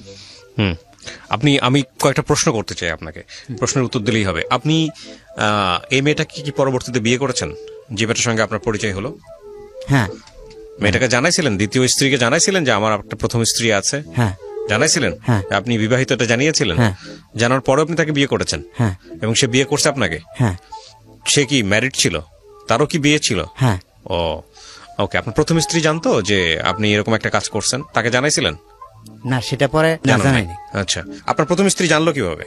প্রথম স্ত্রী জানলো যে আমি যে এর যে বিয়ে করছি, বিয়ে কইরা যে আলাদা রুম নিয়ে আমি আসি, মানে যে জায়গায় সে মানে আমার যে মানে পরিচিত যারা আছে বন্ধু, তাদের সাথে তাদের ফোন নাম্বার নিয়ে আপনাকে বের করে ফেলছে? হ্যাঁ, আমাকে বের করে ফেলছে। আচ্ছা, তারপর? বের করে পরে আমার বাসায় হঠাৎ করে চলে আসছে। যারে বিয়ে করছি, দুজনে চাকরি করি এক অফিসে। আমরা দুজনে মানে লাঞ্চে যে খাবার বসছি দুজনে একসাথে। আমার প্রথম স্ত্রী যে উনি আচমকা চলে আসছে রুমটা পর্যন্ত চিনা ফেলাইছে। আসার পরে আমি কিছু বলি নাই, ও কিছু বলে নাই যে তুমি এগুলা করতেছো, এগুলা করছো, আমার জানাইলা না। পরে আমি কই বলার মতো সুযোগ পাই নাই, বলবো কখন। তখন কি বাচ্চা কাচ্চা ছিল আপনার প্রথম স্ত্রীর? হ্যাঁ, একটা মেয়ে আছে। তখন আপনার মেয়ে ছিল একটা? হ্যাঁ। ঠিক আছে, তারপর? প্রথম স্ত্রী যেটা, এটা সারাসারি হওয়ার পরেও পরে আর একটা আনুষ্ঠানিক ভাবে একটা বিয়ে করছিলাম আমি। আচ্ছা, মাঝখানে ওইটা রয়ে গেল। আপনি যেটা বলতে চাচ্ছেন যে আপনার প্রথম স্ত্রী থাকা অবস্থায় এক মেয়ের সঙ্গে সম্পর্ক হয়, কিন্তু বিয়ে হয় নাই? বিয়ে হয় না। তার আগে আপনি আরেকটা বিয়ে করছেন? মানে যে মেয়েটার সাথে আমি বিয়ে মানে সম্পর্কে জড়াই, এই মেয়েটা মানে রং নাম্বার থেকে আমার পরিচয় হয়। রং নাম্বার থেকে পরিচয় হওয়ার পরে মেয়েটা যখন সামনাসামনি হই আমি, তখন মেয়েটারে দেখি মেয়েটা মেরিড, মানে তারও একটা বাচ্চা আছে, তার স্বামী আছে। মানে যখন আমি সম্পর্কে জড়াই, প্রথম স্ত্রীকে আপনি ডিভোর্স দিয়েছেন, দেওয়ার পরে আপনি আরেকটা মেয়েকে বিয়ে করেছেন, কিন্তু সেই মেয়েটাকে বিয়ে করেন নাই যে মেয়েটার সাথে আপনার প্রথম স্ত্রী থাকা অবস্থায় সম্পর্ক ছিল। কথা ক্লিয়ার? হ্যাঁ, কথা ক্লিয়ার হয়েছে। কিন্তু আবার কি, আমি বিয়ে করতে চাইছিলাম যখন এটা সারাসারি করলাম, মানে এই বউটা যখন আমি কাকে বিয়ে করতে চাইছিলেন? যে প্রেমিকা, তাকে বিয়ে করতে? প্রেমিকা, হ্যাঁ, তাকে বিয়ে করতে চাইছিলেন? তাকে বিয়ে করতে চাইছি। কিন্তু আপনি বিয়ে করেন নাই? না সে বিয়ে করে নাই? না, সে বিয়ে করে নাই। কেন করে নাই? সে মানে আমার সাথে সম্পর্ক করাকালীন, আর এই মেয়েটার আমি যে অফিসে চাকরি করি চাকরি নিয়ে দিছি, মানে দেখভাল যত ভরণ পোষণ সবকিছু আমি করছি। আমি যেই ফ্লোর থেকে মানে চাকরি নিয়ে দিচ্ছি, এই ফ্লোর থেকে আরেকটা ছেলের সাথে মানে তখন ও জানে যে ওরও জানি, আমি জানি যে ওরও একটা মানে সন্তান আছে, স্বামী আছে, আর ও জানে যে আমার মানে বউ বাচ্চা আছে। তখন দুজনের মধ্যে একটু মানে আপনি প্রথম স্ত্রীকে ছাড়ছিলেন কি এই মেয়েটার কারণে? হ্যাঁ, কথা আমি বুঝে গেছি। আপনার গল্পটা কি? এই মেয়েটার কারণে ছাড়ছি, কিন্তু এই মেয়েটা পরে করছে কি আপনাকে ছেড়ে দিছে, মানে আমাকে ছেড়ে দিছে। আপনি তাহলে যে বললেন একটু আগে যে সে যে আসছে আইসা বলছে এগুলা করতেছো কেন, এই যে দোকানে না কোথায় জানি বসে থেকে আপনার বন্ধুদের কাছ থেকে নাম্বার নিয়ে যে আসছে, এই কথা আপনি কিভাবে বললেন? এটা কে আসছে? এটা আসছে যে এখন যে আমার স্ত্রী আছে, এটা আসছে আপনার দ্বিতীয় স্ত্রী? হ্যাঁ, দ্বিতীয় স্ত্রী। এটা আসছে আপনার দ্বিতীয় স্ত্রী? তাইলে এটা বলেন। হ্যাঁ, ঘটনাটা একটু প্যাচ খেয়ে গেছে প্রিয় দর্শক এবং শ্রোতা। সেটা হচ্ছে ওনার প্রথম স্ত্রীটা, উনি যেটা বলছিলেন যে সেটা হচ্ছে ওনার ইচ্ছা ছিল না, কিন্তু ওনাকে জোর করে বিয়ে দিয়েছে ওনার শাশুড়ি, যেটা আমি আমার জায়গা থেকে আপনার জায়গা থেকে কিভাবে হয়েছে আপনি শুনেছেন, সেটাতে আপনারা আপনাদের মতো করে ভাববেন। এই প্রথম স্ত্রী ঘরে একটা বাচ্চা ছিল আপনার, মেয়েটার বয়স কত ছিল যখন তাকে ডিভোর্স দেন? 2 বছর। 2 বছর। এই 2 বছরের মেয়েটা কার কাছে? ওর কাছে ছিল না আপনার কাছে ছিল? না, আমার কাছে রাখতে চাইছিলেন কিন্তু আমার কাছে রাখে নাই, তারা নিয়ে চলে গেছে ডিভোর্স। ডিভোর্সটা আপনি দিয়েছিলেন না সে দিয়েছিল? উনি দিয়েছিল। আচ্ছা, এবং এটা যে ডিভোর্স যে আপনাকে দিল, তখন কি সে জানতো যে আপনার আরেকটা মেয়ের সঙ্গে সম্পর্ক আছে? না, তখন সে জানতো না, এমনি এমনি ডিভোর্স দিয়েছে? কারণকে দেখাইছে? মানে তখন মানে আমার যে এই যে মানে মোবাইলে কথা বলতাম, মানে কারোর সাথে কথা বলতে গেলে আমাকে সন্দেহ করতো। না না, উনি ডিভোর্স দেখানোর কি কারণে ডিভোর্স দিয়েছে আপনাকে? পেপার পাইছেন? ডিভোর্সের পেপার পাইছেন? হ্যাঁ, কাগজপত্র পাইছেন? সেটা মানে সবার সম্মুখে হয়েছে। সম্মুখে হয়েছে? সবার সম্মুখে হয়েছে। সেখানে ওর মা ছিল, মানে ও ছিল। আপনার পক্ষ থেকে কে ছিল? আমার পক্ষ থেকে আমার বড় ভাই ছিল, মানে আমার সবাই। তখন আপনি বলেছেন কি, মানে 2 বছর ধরে সংসার করলেন বা এতদিন ধরে সংসার করলেন, এখন একটা বাচ্চা আছে, মানে আপনি তো নিশ্চয়ই এটা বলছেন যে আপনার বিয়ে দেওয়াটা ঠিক হয় নাই তাদেরকে, এটাই তো কারণ দেখাইছেন, নাকি আপনাকে উপযুক্ত করে তারা চলে গেছে? এই ভদ্রমহিলা আপনাকে ডিভোর্স দিয়ে চলে গেছে, মানে সেটা কি আপনার এই প্রেমের কারণে, নাকি আলটিমেটলি অন্য কোনো কারণ ছিল, নাকি অন্য কোনো কারণ ছিল? কি কারণ সেটা? সেই কারণটা মানে আমার যে যেটার ছিল, হ্যাঁ, সেই যেটাটা বিয়ে হয়, হ্যাঁ, বিয়ে হওয়ার পরে সেই যেটাটা মানে বিয়ে হওয়ার পরে কিছুদিন পরে প্রেগনেন্ট হওয়ার পরে বাচ্চা হওয়াকালীন মানে আমার যেটাটা মারা যায়। হ্যাঁ, মারা যাওয়ার কালীন পরে ওই যেটাসের যে মানে স্বামী ছিল, সে মানে অনেক টাকা পয়সা মালিক ছিল। আমার যে বউ ছিল সেটা মানে দেখতে একটু ভালো ছিল, সুন্দর সুন্দর ছিল। মানে প্রথম স্ত্রীর সঙ্গে সে সম্পর্কে জড়ায় পড়ে? মানে সম্পর্কে জড়ায় না। তাহলে অন্য একজনকে বিয়ে করছে? হ্যাঁ, বিয়ে করে নাই। বিয়ে করে নাই, তার সাথে ভাইগে গেছে। ভেগে গেছে। আচ্ছা, ইন দ্য মিন টাইম আপনি আনুষ্ঠানিকভাবে একটা মেয়েকে বিয়ে করছেন? হ্যাঁ, তার এটা 2 বছর পর। তার 2 বছর পর। আচ্ছা, যে মেয়েটাকে আপনি বিয়ে করছেন, এই মেয়েটা কি পারিবারিক ভাবে বিয়ে হয়েছে, নাকি আপনি সেখানেও প্রেম করে বিয়ে করছেন? আমার দিক থেকেই বিয়ের আলোচনাটা হয়েছে আর কি। দ্বিতীয় স্ত্রীও আপনাকে পছন্দ করতো আগে থেকে? পছন্দ করতো। সেটা কত দিনের পছন্দ? সেটা কয়দিনের মধ্যে বিয়ে করছেন? পরিচয়ের কয়দিনের মধ্যে? 3 মাস। 3 মাস। আচ্ছা, এবার আসেন একটু, এই মেয়েটাকে আপনার জীবন সম্পর্কে জানতো? যে একটা বউ ছিল, একটা বাচ্চা ছিল, এবং এই যে একটা সম্পর্কে জড়াইছেন, এটা কি জানতো? জানতো না? হ্যাঁ, জানতো। যাকে বিয়ে করার কথা ছিল তার সম্পর্কে জানতো? মানে যে দ্বিতীয় স্ত্রী হওয়ার কথা ছিল তার সম্পর্কে জানতো? না না না, সেটা জানতো না। আচ্ছা, এখন যার কথা সাথে হচ্ছে প্রেম করি মানে তার সাথে জানতো না। এবার আমাকে আপনি বলেন, এই সংসারটা চলাকালীন সময়, মানে দ্বিতীয় স্ত্রীকে বিয়ে করার সংসারটা চলাকালীন সময়, কখন আপনার ওই যে প্রেমিকা, যাকে আপনি পছন্দ করতেন, সে আবার কখন ব্যাক করলো? কত বছর পরে? দ্বিতীয় সংসারটা শুরু হওয়ার কতদিন পরে? মানে আমি মেয়েটারে যখন বিয়ে করছি তার 1 সপ্তাহ পরেই আমাকে ফোন দিছে। ফোন দিয়ে কি বলে? তখন আমাকে বলতেছে যে মানে অপরিচিত একটা নাম্বার দিয়ে ফোন দিছে। তখন আমার বলছে যে তুমি অমুক? হ্যাঁ, তুমি তো অমুক। পরে আমি ওর কথা শুনে বুঝা ফেলেছি তুমি কি। আমি বললাম যে তুমি কই আছো? তুমি তো হঠাৎ করে এত বছর পরে, 2 বছর 2.5 বছর পরে হঠাৎ করে আমাকে মনে করলা, কি মনে করে? পরে আমি তখন শ্বশুর বাড়ি, ওই শ্বশুর বাড়িতে আমি তখন মানে ওইখানে ফিরে নিতে গেছি আমি 1 সপ্তাহ পরে। পরে আমি কইলাম যে আমি তোমার সাথে পরে কথা বলতেছি, আমার সাথে মানে এখন সময় নাই, আমি সময় করে তোমাকে ফোন দেবো। এ কার নাম্বার? পরে আমি নাম্বারটা বলো যে এটা আমার নাম্বার, তুমি যে কোনো মুহূর্তে ফোন দিতে পারো। পরে আমি ওইখান থেকে রিটার্ন আসলাম। পরে এই মেয়েটা আমার সাথে যোগাযোগ মানে করা শুরু করলো। পরে আমি তার সাথে কন্টিনিউ কথা বললাম, মানে যা জীবনের ঘটনাগুলা যে যার সাথে যা ঘটছে 2 বছরের মধ্যে। আপনি ওকে জিজ্ঞেস করলেন না তুমি কি বিয়ে করছো কিনা? হ্যাঁ, আমি জিজ্ঞেস করছি। তুমি জিজ্ঞেস করলেন না যে বিয়ে করছো কিনা? তখন কি অ্যান্সার করলো সে? পরে আমার বলছে যে আসলে আমাকে কি যেন খাওয়াইছিল, মানে আমার কি জানি খাওয়াইয়া মানে ওর প্রতি আকৃষ্ট করছিল। বিয়ে করছিল তাকে? না, বিয়ে করে নাই। বিয়ে করে নাই। আচ্ছা, তারপর তাকে 2 বছর মানে বিয়ে ছাড়াই মানে তাকে স্বামী স্ত্রীর মতো সংসার করছে 2 বছর। তারপর পরে এটা আমাকে বলে নাই, কিন্তু আমি এটা পরবর্তী জানতে পারছি তার বিয়ে করার পরে। এটা তাকে বিয়ে করার পরে আমি জানতে পারছি। ও আচ্ছা, তার মানে আপনার দ্বিতীয় স্ত্রী থাকা অবস্থায় আপনি তাকে বিয়ে করেছিলেন? দ্বিতীয় স্ত্রীকে জানাইছিলেন যে আপনি 3 নাম্বার বিয়ে করতে যাচ্ছেন বা আপনার প্রেমিকাকে বিয়ে করতে যাচ্ছেন? এটা কি জানাইছিলেন আপনি দ্বিতীয় স্ত্রীকে? জানান নাই নিশ্চয়ই। না, এটা আমি মানে আমার ফ্যামিলিকে জানাইছিলাম। ফ্যামিলিকে জানাইছিলেন কিন্তু বউকে জানান নাই? বউকে জানাই নাই। আচ্ছা, তারপর? এটা আমি জানাই নাই কেন? এবং এটা কি আপনার মানে তৃতীয় স্ত্রী যিনি হলো, মানে আপনার যিনি প্রেমিকা, তিনি কি জানতো যে আপনার ঘরে দ্বিতীয় একটা স্ত্রী হ্যাঁ, আছে? আছে। সে জেনে শুনেই বিয়ে করছে? জেনে শুনেই বিয়ে করছে। এবং সে এবং তারে আমি সবকিছু বুঝাইও বলছি আচ্ছা। যে আমি যাকে বিয়ে করছি, হুম মানে তুমি আরেক সপ্তাহ আগে আমাকে ফোন দিলে না কেন? হুম মানে আমি এভাবে সবকিছু বিস্তারিত তার কাছে, মানে তার সাথে যে বিয়ে কইরা মানে এই সম্পর্কে জড়াইছি যে হুম। তার সাথে আমি, মানে সে চলে আসার পরেও, ওইখান থেকে চলে আসার পরেও তার সাথে আমি 5 বছর কন্টিনিউ কথা বলছি হুম তার সাথে। হুম 5 বছর, হুম 5-6 বছর কথা বলতেই আছি, মানে বন্ধুত্ব হিসাবে তখন কথা বলি। তখন দুই বউ যখন বিয়ে করছি, বিয়ে করার পরে আমি মানে বাসা নিছি আলাদা করে, হুম জিনিসপাতি নিয়ে বাসা নিছি। বাসা নেওয়ার পরে আমি তো বাড়িতে যাই না, তখন হুম বাড়িতে যাই না।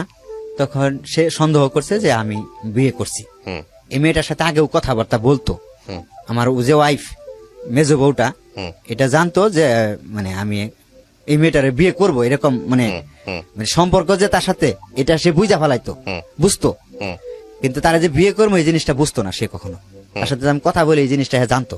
হুম পরে মানে মনে মনে টার্গেট করছে যে আরে সে বিয়ে করছে, হুম এরকম টার্গেট করে পরে আমারে মানে খোঁজ নিছে। হুম আমি তো বাড়ির থেকে আগে ডিউটি করতাম ওইখানে। হুম। খোঁজ নিয়ে দেখলো যে আপনাদের বন্ধুদের মাধ্যমে সে জানলো হ্যাঁ, আপনার সম্পর্কে। আমার তারপর? সাথে জানলো। হুম। জানার পরে পরে সে হঠাৎ করে আচমকা দেখি মানে বাসায়, আচমকা হুম মানে লাঞ্চে খাইতে বসছি, পরে বাসায় আসলো। হুম। বাসায় আসার পরে পরে আমি ঠান্ডা মাথায় বুঝাইলাম। হুম পরে আমি কইলাম, দেখো এখানে ভাড়াটিয়ার সবাই, আমি যেটা করছি সেটা তোমাকে ঠান্ডা মাথায় বুঝাইয়া বলতেছি। আর আমি কেন বিয়ে করছি সেটা তুমি জানো, সেটা তোমার ব্যর্থতার কারণে আমি বিয়ে করছি। তোমার ব্যর্থতার কারণে আমি কিন্তু তোমারে মানে আমি পরে দ্বিতীয় বিয়ে করছি। আমি কিন্তু মানে বিয়ে করার ইচ্ছুক ছিল না। বললো যে তুমি বিয়ে করলাতে আমার জানালে না কেন, লুকোচুরি কেন, হুম তুমি পলায় আছো কেন, তুমি বিয়ে করে সুন্দর বাপের বাটার মতো বাড়িতে নিয়ে যাবা, তুমি এখানে কেন, আমার এই ধরনের কথা বলতেছে। পরে আমি বললাম যে ঠিক আছে, তুমি ঠান্ডা মাথায় এখানে বসো, বসার পরে দুজনে মিট করে কথা বলি। সে এখানে বসলো না। ওই যে পরে যে যারা বিয়ে করছি, যারা প্রেমিকা হুম। যেটা বিয়ে করলাম সিমলা করছে কি, হঠাৎ করে রুম থেকে বেরোয়া সে অফিসে চলে গেছে। হুম মানে এখানে ও ভয় পাইয়ে গেছে, যেখানে কিছু হবে মানে ঝগড়াঝাটি হবে যদি হয়ে জায়গা, সে ভয় পায় অফিসে চলে গেছে না খাই। ভাত খাইতেছি, কেবলই বসছি, তখন রুমে গেছে। হুম তো অফিসে চলে গেছে। অফিসে চলে যাওয়ার পরে তো আমি ওরে খুঁজি। পরে ওর ফোনটার সাথে ছিল, আমি ফোন দিছি। ফোন দেওয়ার পরে আমি জিজ্ঞেস করছি তুমি কই? কয় আমি অফিসে আছি। আচ্ছা ঠিক আছে, তুমি অফিসে ঢুকো, আমি আসতেছি। হুম আমি তো অফিসে ঢুকবো। পরে বুঝাইয়া মানে আমার যে বড় বউ, মেজো বউ, সেটাকে বুঝাইয়া বাড়িতে পাঠাইলাম। হুম বাড়িতে পাঠাইলাম, বললাম তুমি বাড়িতে যাও, আসতেছি বাড়িতে, মানে অফিস ছুটি হওয়ার পরে বাড়িতে আসতেছি। হুম ঠান্ডা মাথায় বুঝাইলাম, বললাম যে দেখো যা হয়েছে এনে সিন্ডিকেট করলে এখানে ঝামেলাটা হইব, হুম এখানে সিন্ডিকেট করে না, যা কিছু হয় বাড়িতে যাই কথা বলি আমি। পরে আমার কথাগুলো বুঝগুনা মানলো। মানার পরে সে বাড়িতে গেল। বাড়িতে যাওয়ার পরে বাড়িতে যায় কান্নাকাটি, মানে অনেক কান্নাকাটি করছে। বাড়িতে ফোন দিছে, ওদের বাড়িতে ফোন দিছে যে এরকম বিষয়, তোমার জামাই তো বিয়ে করছে, তোমাদের জামাই আরেকটা বিয়ে করছে, সে এখানে থাকে, আমার এখানে আসে না, সে এখানে আরেকটা মেয়ে নিয়ে বিয়ে করে আলাদা রুম নিছে। মানে আরো খাট খুট এগুলা কিনছি, মানে খাট কিনছিলাম, মোটরসাইকেল বেচা ফেলাইছিলাম, মোটরসাইকেল বেচে এগুলা খাট খুট আমি কিনছি যে সে এগুলা মানে জানছে। আমি আবার সেগুলো মিথ্যা কথা বলছিলাম যে খাট আমার বন্ধু নিছে, মানে খাট আমার বন্ধুরে কিনে দিছি আমি, মানে তার টাকা দিয়ে আমি কিনে দিছি। কিন্তু আমি যে মোটরসাইকেল বেচে খাট কিনছি আমার জন্য, সেটা কেমনে জানি শুনছিল, আর আমি সেটা অস্বীকার করছি। তো এইগুলা অনেক কিছু বলছে যে তারা সেখানে আলাদা সংসার সাজাইয়া নিছে, সবকিছু বলছে। বলার পরে সেখান থেকে আমার শ্বশুর বাড়ির থেকে আমার শ্বশুর, আমার এক ভাইরা আর সম্বন্ধী এরা আসলো। আসার পরে এখান থেকে পরে বাসায় আসলো পরের দিন, সেটা হুম সেদিন তো না, পরের দিন বাসায় আসলো।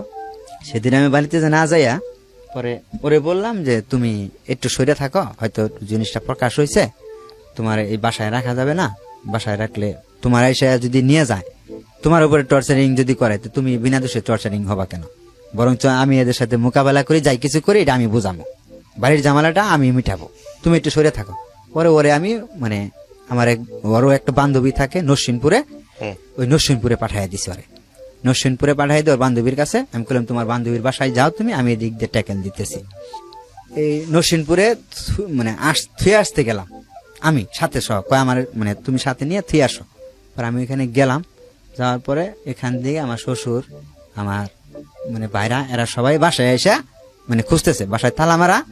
পরে আশেপাশের রুমার যারা আছে তাদের কাছে জিজ্ঞেস করছে, কয় তারা তো সকালেই চলে গেছে এখান থেকে, অফিসে যায় নাই, তারা জানি কোন জায়গায় চলে গেছে।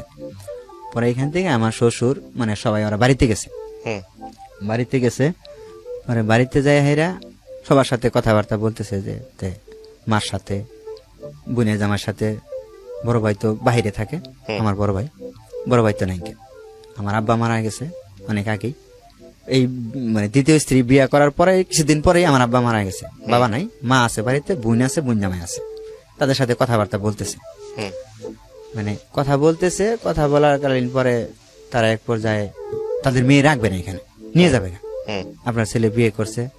পরে তারা আমার আগে অনেকবার ফোন করলো যে আসো তোমার সাথে কথা বলি, তুমি বিয়ে করছো বেশ ভালো কথা, একটা না 10টা করো, সমস্যা নাই, তুমি ভাত কাপড় দিয়ে পালবা। তারা এই কথা বলতেছে, মানে আমার শ্বশুরে বলতেছে, আমার সম্বন্ধীও বলতেছে, তুমি বিয়ে করছো, তুমি ভাত কাপড় দিয়ে পালতে পারলে আমার সমস্যা নাই তো। তারা এই কথা বলতেছে, তুমি বিয়ে করছো সমস্যা নাই, তুমি আসো এখানে, তোমার সাথে মানে মানে একটা কথা বলি। পরে আমি ওখানে গেলাম না আবার, আমি পরে তাদের সাথে মোকাবেলা হইলাম না। পরে ওই ওরা নিয়ে যে বান্ধবীর বাসায় গেলাম, ওইখানে রাত রইলাম, ওইখানেই ওই বান্ধবীর রুমে বান্ধবীর সহ আমি ওখানে রইলাম। থাকার পরে পরে আমার যে মানে বউরে আমি বারবার রিকোয়েস্ট করছি, ওরে আমি একটা কথাই বলছি, মানে আইরিনের মাও, তুমি যদি এখান থেকে চলে যাও তুমি কিন্তু কখনো এখানে আসতে পারবে না। চলে যাইতেছে মানে বলতেছে যে তুমি যদি না আসো তাহলে আমারে কিন্তু আব্বা আম্মা আমার দুলাভাই নিয়ে যাবো এখান থেকে, রাখবে না, তুমি তোমার আসতে হইবে এখানে, তুমি এসে আমার এখানে রাখো। পরে আমি কইলাম যে না, আমি এখানে যাইতে পারবো না, আমি তাদের মুখোমুখি হইতে পারবো না এখন, এই মুহূর্তে না, আমি অনেক দূরে আছি। তুমি বলো যে আমার জামাই বিয়ে করছে, যা কিছু করছে, আমি এখানে থাকবো। আমার জামাই তো আমার ভরণ পোষণ করতেছে, আমার তার মানে বাদ দিয়ে কিছু করতেছে না, খাবার দাবার তো সবকিছু দিতেছে, তুমি এই কথা বলো। তারা আমি এই কথা বলছি। এই বিষয়টা নিয়ে আমার যে বউর শারীরিক সমস্যা ছিল, এটা মানে ওদের ফ্যামিলির থেকেও জানে, আমার ফ্যামিলির থেকেও জানে, সবাই জানে, আমি নিজে ডাক্তার দেখাইছি পর্যন্ত। পরে আমি কইলাম যে তুমি যদি যাওগা এখান থেকে, মানে তেলে কিন্তু আর কখনোই আসতে পারবে না এখানে, তোমাকে যাই আনবো না আমি। তার কারণ আমি যাই কিছু করছি না কেন, একমাত্র তোমার অবহেলার কারণে আমি করছি। তোমাকে বিয়ে করছিলাম, মানে পছন্দ করে বিয়ে করছিলাম, তোমাকে ফালাই দেওয়ার জন্য বিয়ে করে নেই। বলার পরে তারপরেও সে চলে গেল তার বাবা মা, তৃতীয় স্ত্রীর সঙ্গে। হ্যাঁ, আচ্ছা, তখন আমার তৃতীয় স্ত্রীর সঙ্গে চলে যাওয়ার পরে পরের দিন সকালবেলা, ওরা যেদিন বিকালবেলায় চলে গেল, তার পরের দিনই সকালবেলায় ফোন দিছে আমাকে। ফোন দেওয়ার পরে মানে বলতেছে, তুমি যদি না আসো আমার না নিতে, তোমার পরিস্থিতি কিন্তু খারাপ হবো, তুমি বিয়ে করছো, তোমার বিরুদ্ধে অ্যাকশন নেব, তোমার বিরুদ্ধে মামলা করব। আমি চাই না যে তোমার কোনো ক্ষতি করুক, তোমার কোনো অ্যাকশনে যাক। তুমি বিয়ে করছো, তোমার বউ আমি মেনে নিছি, কিন্তু তুমি আইসা আমাকে নেও। মানে আমার দ্বিতীয় স্ত্রী এটা আমাকে বললো। পরে আমারে বললো যে তুমি যার সাথে বিয়ে করছো, যারে বিয়ে করছো, ওই শিমলারে ফোন দাও, আমি তো কথা বলবো। পরে ওরা দুজনে কথা বললো ফোনে। তার পরের দিন সকালবেলা, যার বান্ধবীর বাসায় যে আমি আসছিলাম, তার পরের দিন সকালবেলা ওরা দুজনে কথা বললো। কথা কি জানি বললো ফোনে। বলার পরে ও বলতেছে যে তুমি আর আনতে যাও, ও কইতেছে যে তুমি আমার নিতে আসো, যে তুমি কি মানে ঠিকভাবে বলতেছো, ঠিক করে কথা বলতেছো, আমি আর আনতে যাবো? কহ যাও, তুমি কই যাও, এটা আমি বুঝবো, তুমি যাও। আমি কই তুমি কি সুস্থ আছো? আমি এই কথাটা বলছি, তুমি কি সুস্থ আছো? মানে ওরা আমি এই কথাটা বলছিলাম, বইলা বিয়ে করছি যে আইনের মাইরে আমি কখনোই মানে ছাড়তে চাই না। তোমারে বিয়ে করার পরে সে যদি তোমাকে মাইনে নিয়ে ভাত খাইতে পারে, তাহলে সে তারে আলাদা বাড়িঘর, মানে যে বাড়িতে আছে ওইখানে থাকবো, আর তোমার আলাদা বাড়িঘর করে দিব আমি। এই কথাটা মানে তার সাথে আমি শেয়ার করে বিয়ে করছি তারে। পরে কয় ঠিক আছে, তুমি ওরা যাই নিয়ে আসো, তোমার ওইখানে মারে কাটে কি করে না করে এটা আমি মানে যদি তোমার নিয়ে ফাঁসায় ওইখানে, আমি তোমার ওইখান থেকে ছুটে আনবো। তোমার এরকম মানে আমাকে বলতেছে, ও আমাকে এই ধরনের সাপোর্ট দিতেছে। ওকে প্রিয় শ্রোতা, ছোট্ট একটা বিরতি নেবার আগে আপনাদের সবার জন্য বলছি, ঢাকা এফএম এর আরো একটি ইউটিউব চ্যানেল, যেখানে আপনারা আমাদের এই অনুষ্ঠানগুলোর ভিডিও কন্টেন্ট দেখতে পাবেন। আপনারা সবাই চ্যানেলটি সাবস্ক্রাইব করুন। আমাদের চ্যানেলটির ঠিকানা হচ্ছে www.youtube.com/ilovedhakafm। আমার এই অনুষ্ঠানগুলোতে যদি আপনি অংশগ্রহণ করতে চান আমাদেরকে ফোন করবেন। আমাদের ফোন নাম্বারটি হচ্ছে 09611904904। আমি আবারও বলছি 09611904904। ওকে, ছোট্ট একটা বিরতি। জীবন গল্প, জীবন গল্প, জীবন নাটকের চেয়েও নাটকীয়।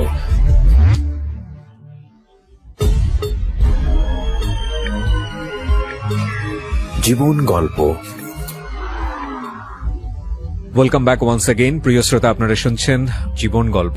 আমি আরজে কিবরিয়া আপনার সঙ্গে রয়েছি।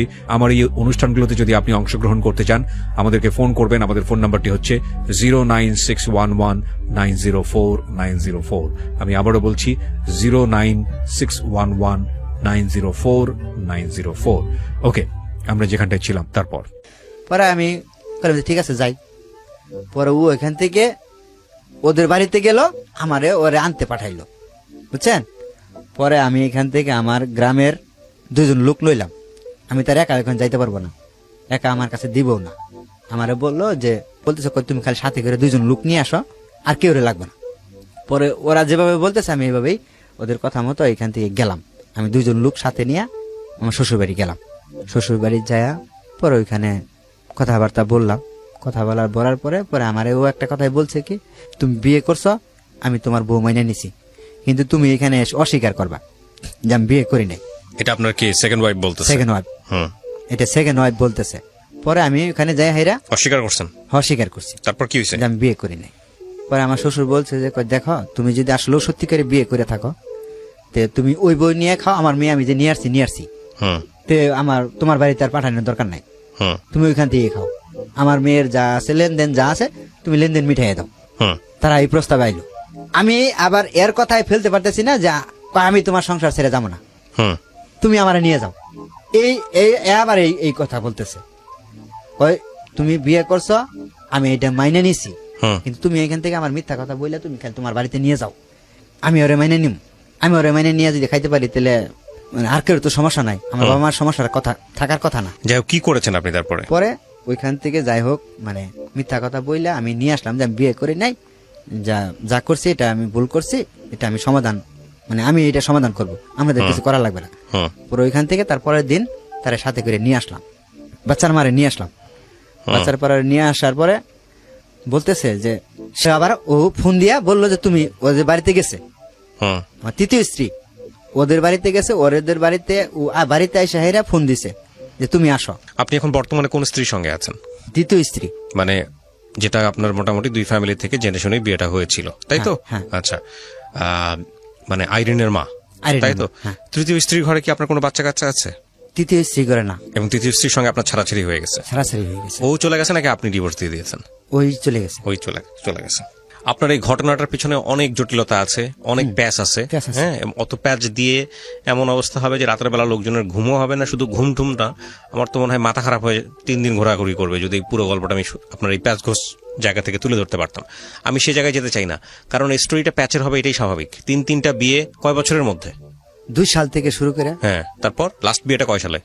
লাস্ট বিয়ে হয়েছে 20 সালে। আচ্ছা, তার মধ্যে সময় অনেক, 18 বছর। 2002 সাল না 20 সাল? 20 সাল। 2002 থেকে 20, তার মধ্যে 3টা বিয়ে করছেন। বাচ্চা কাচ্চা কয়টা? বাচ্চা প্রথম ঘরের ঘরে একটা মেয়ে ছিল, চলে প্রথম ঘরে গেছে। একটা মেয়ে, মেয়ে তো বয়স হয়ে গেছে অনেক। মেয়েটার আমি নিয়ে আসছিলাম এখানে, আবার নিয়ে আসছেন? হ্যাঁ। মেয়েটাকে এখন আপনার জিম্মায় থাকে?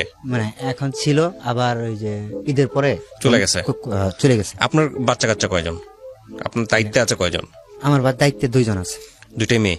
না, একটা ছেলে একটা এক ছেলে। মেয়ে। এটা সবই ওই আইরিনের মার? হ্যাঁ। আচ্ছা, আপনি গল্পটা কেন বলতে আসলেন আজকের এই রেডিওতে? এই যে তৃতীয় স্ত্রী যে, হ্যাঁ, এই মেয়েটা আমার সাথে এমন কিছু করছে যে আমি গল্পের মানে এই মেয়েটা আপনার সাথে যাই করুক, এই মেয়েটাকে যে করার সুযোগ আপনি দিয়েছেন বলেই করছে। হ্যাঁ, আপনি সেটা কি আমি focus সুযোগ করেন? দিছি, ঠিক আছে, কিন্তু ভুলটা কি ওই মেয়ের না আপনার? হ্যাঁ, ভুলটা কার? ভুলটা আমার।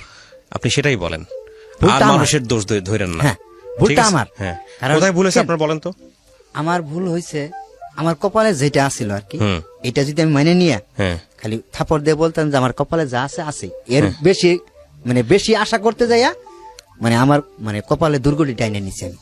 মানে আপনি প্রথম বিয়েটাতেই ঠিক ছিলেন, প্রথম বিয়ের পরেও প্রথম বিয়েটা নষ্ট হয়ে গেল কি কারণে এটা আমি জানি না, যদি দোষ আপনার না হয়ে থাকে আপনি সংসার করতে চাইছিলেন, ঠিক আছে চলে গেছে। হ্যাঁ আমি সংসার করতে দ্বিতীয় বিয়েটা আপনি দেখেন, দ্বিতীয় বিয়ে পর্যন্তই আপনার ঠিক ছিল। সেটা হলো যে আপনি প্রথম স্ত্রীর সাথে আপনার ডিভোর্স হয়ে গেল, তারপরে আপনার কথা ছিল আপনি আপনার তৃতীয় স্ত্রী যে হয়েছিল, আপনার যে গার্লফ্রেন্ড বা আপনার যে প্রেমিকা, তাকে বিয়ে করবেন। হ্যাঁ। সে তো আপনাকে বিয়ে না করে অন্য একজনের সাথে চলে গিয়ে 2 চলে বছর গেছে। থাকলো। হ্যাঁ। তারপরে আপনি যখন দ্বিতীয় বিয়ে করলেন তখন সে ফিরে এসে বললো আপনাকে বিয়ে করলো দ্বিতীয় স্ত্রী থাকা অবস্থায়। হ্যাঁ, হ্যাঁ। ঠিক আছে কিনা? হ্যাঁ, হ্যাঁ। তো তখন আপনি তাকে কেন বিয়ে করবেন? যে অলরেডি চলে গেছে, যে অলরেডি বিশ্বাসঘাতকতা করছে, তাকে তো বিয়ে করার প্রশ্নই ওঠে না। প্রশ্নই আসে না। তো আমি আপনাকে ধন্যবাদ জানাই যে আপনি এত কিছুর পরও আপনার দ্বিতীয় স্ত্রী আপনার সঙ্গে এখনো আছে, আইরিনা মা আছে, এখনো আছে, আছে, আছে। আপনাকে মাফ করতে পারছে, ক্ষমা করতে পারছে? হ্যাঁ সে তো সংসার করতেছে। সংসার করতেছে। সংসার করা আর ক্ষমা করা কিন্তু এক জিনিস না। সংসার করার ক্ষমা করা কিন্তু এক জিনিস না। হ্যাঁ, সো একটু জিজ্ঞেস করে নিয়েন যে এত কিছু ভুল করছেন, এত কষ্ট দিয়েছেন, সে আসলে আপনাকে ক্ষমা করছে কিনা। তবে এটা ঠিক যে আমি জানি না, মানে এই গল্প থেকে মানুষ কি শিখবে। আসলে আমাদের যে সামাজিক ব্যবস্থা, আমাদের যে সমাজের রীতিনীতি, তাতে সমাজে আপনি যে শ্রেণীরই হন না কেন, একেবারে গরিব হন আর ধনী হন, যাই হন না কেন, এই অধিক বিবাহ জিনিসটা আমাদের সমাজ পছন্দ করে না। Correct. এটা স্ত্রীরাও যেমন মেনে নিতে পারেন না, হাজবেন্ডের জায়গা থেকেও যে অধিক বিবাহর জায়গার যে নৈতিকতার যে ব্যবহার, সেটা সে করতে পারেন না। কারণ আপনি যদি ধর্মীয় অনুসারেও যান, তাহলে ধর্মে কিন্তু এই কথাটা বলা আছে যে তুমি যদি সামর্থ্য রাখো তাহলে তুমি অধিক বিবাহ করো। তো আপনার সামর্থ্যই নাই, আপনি নুন আনতে পান্তা ফুরায়, হ্যাঁ, আপনি ব্যালেন্স করতে পারছেন না, তাহলে আপনি অধিক বিবাহে কেন যাবেন? আর সেটাও যদি হয় এই ধরনের সম্পর্ক, তাহলে আমার তো মনে হয় এই ধরনের সম্পর্ক কোনোভাবে আমাদের ধর্মও সমর্থন করে না। আমি মূল ঘটনায় তো যাইতে পারিনি যে আমার এত দ্বিতীয় কিছু স্ত্রী, পরেও আপনি মূল ঘটনায় যেতে পারেন নাই। মানে আমার মূল দ্বিতীয় ঘটনা স্ত্রী, কি? হ্যাঁ, দ্বিতীয় স্ত্রী যে, হ্যাঁ। মানে দ্বিতীয় স্ত্রী যে এর মানে মানে আমার কিন্তু আসলে অধিক বিয়ে করার ইচ্ছা ছিল না। হ্যাঁ, এর সাথে যে আমার মানে মানে বন্ধুত্ব সম্পর্ক হয়ে গেছিল, এটাই থাকতো। হ্যাঁ, এটা থাকাও তো অন্যায় এটাও থাকতো আর কি। না, এটা থাকবে কেন? এটাও তো অন্যায়। আপনার তৃতীয় স্ত্রীর সাথে আপনার যে বন্ধুত্ব সম্পর্ক হয়ে গেছিল, এটাই থাকতো, আপনি এটা বলতে চাচ্ছেন? হ্যাঁ। মানে তাহলে এটা কি? এটা কি পরকীয়া সম্পর্ক? এগুলো কি ঠিক না, আছে? না। না, তাহলে মানে থাকবে মানে কেন? এই যে আপনার স্ত্রী থাকা অবস্থায় কিসের বন্ধুত্ব আমি সম্পর্ক? শূন্যের উপরে বসে আছি, হ্যাঁ, হ্যাঁ। আমার তার সাথে এত বছর সম্পর্ক মানে আপনি চলাকালীন বলতে চাচ্ছেন যে আপনার তৃতীয় স্ত্রী থাকা অবস্থায়, মানে আপনার দ্বিতীয় স্ত্রী থাকা অবস্থায় আপনি তৃতীয় স্ত্রীকে বিয়ে করছেন আপনার দ্বিতীয় স্ত্রীর ভুলের কারণে?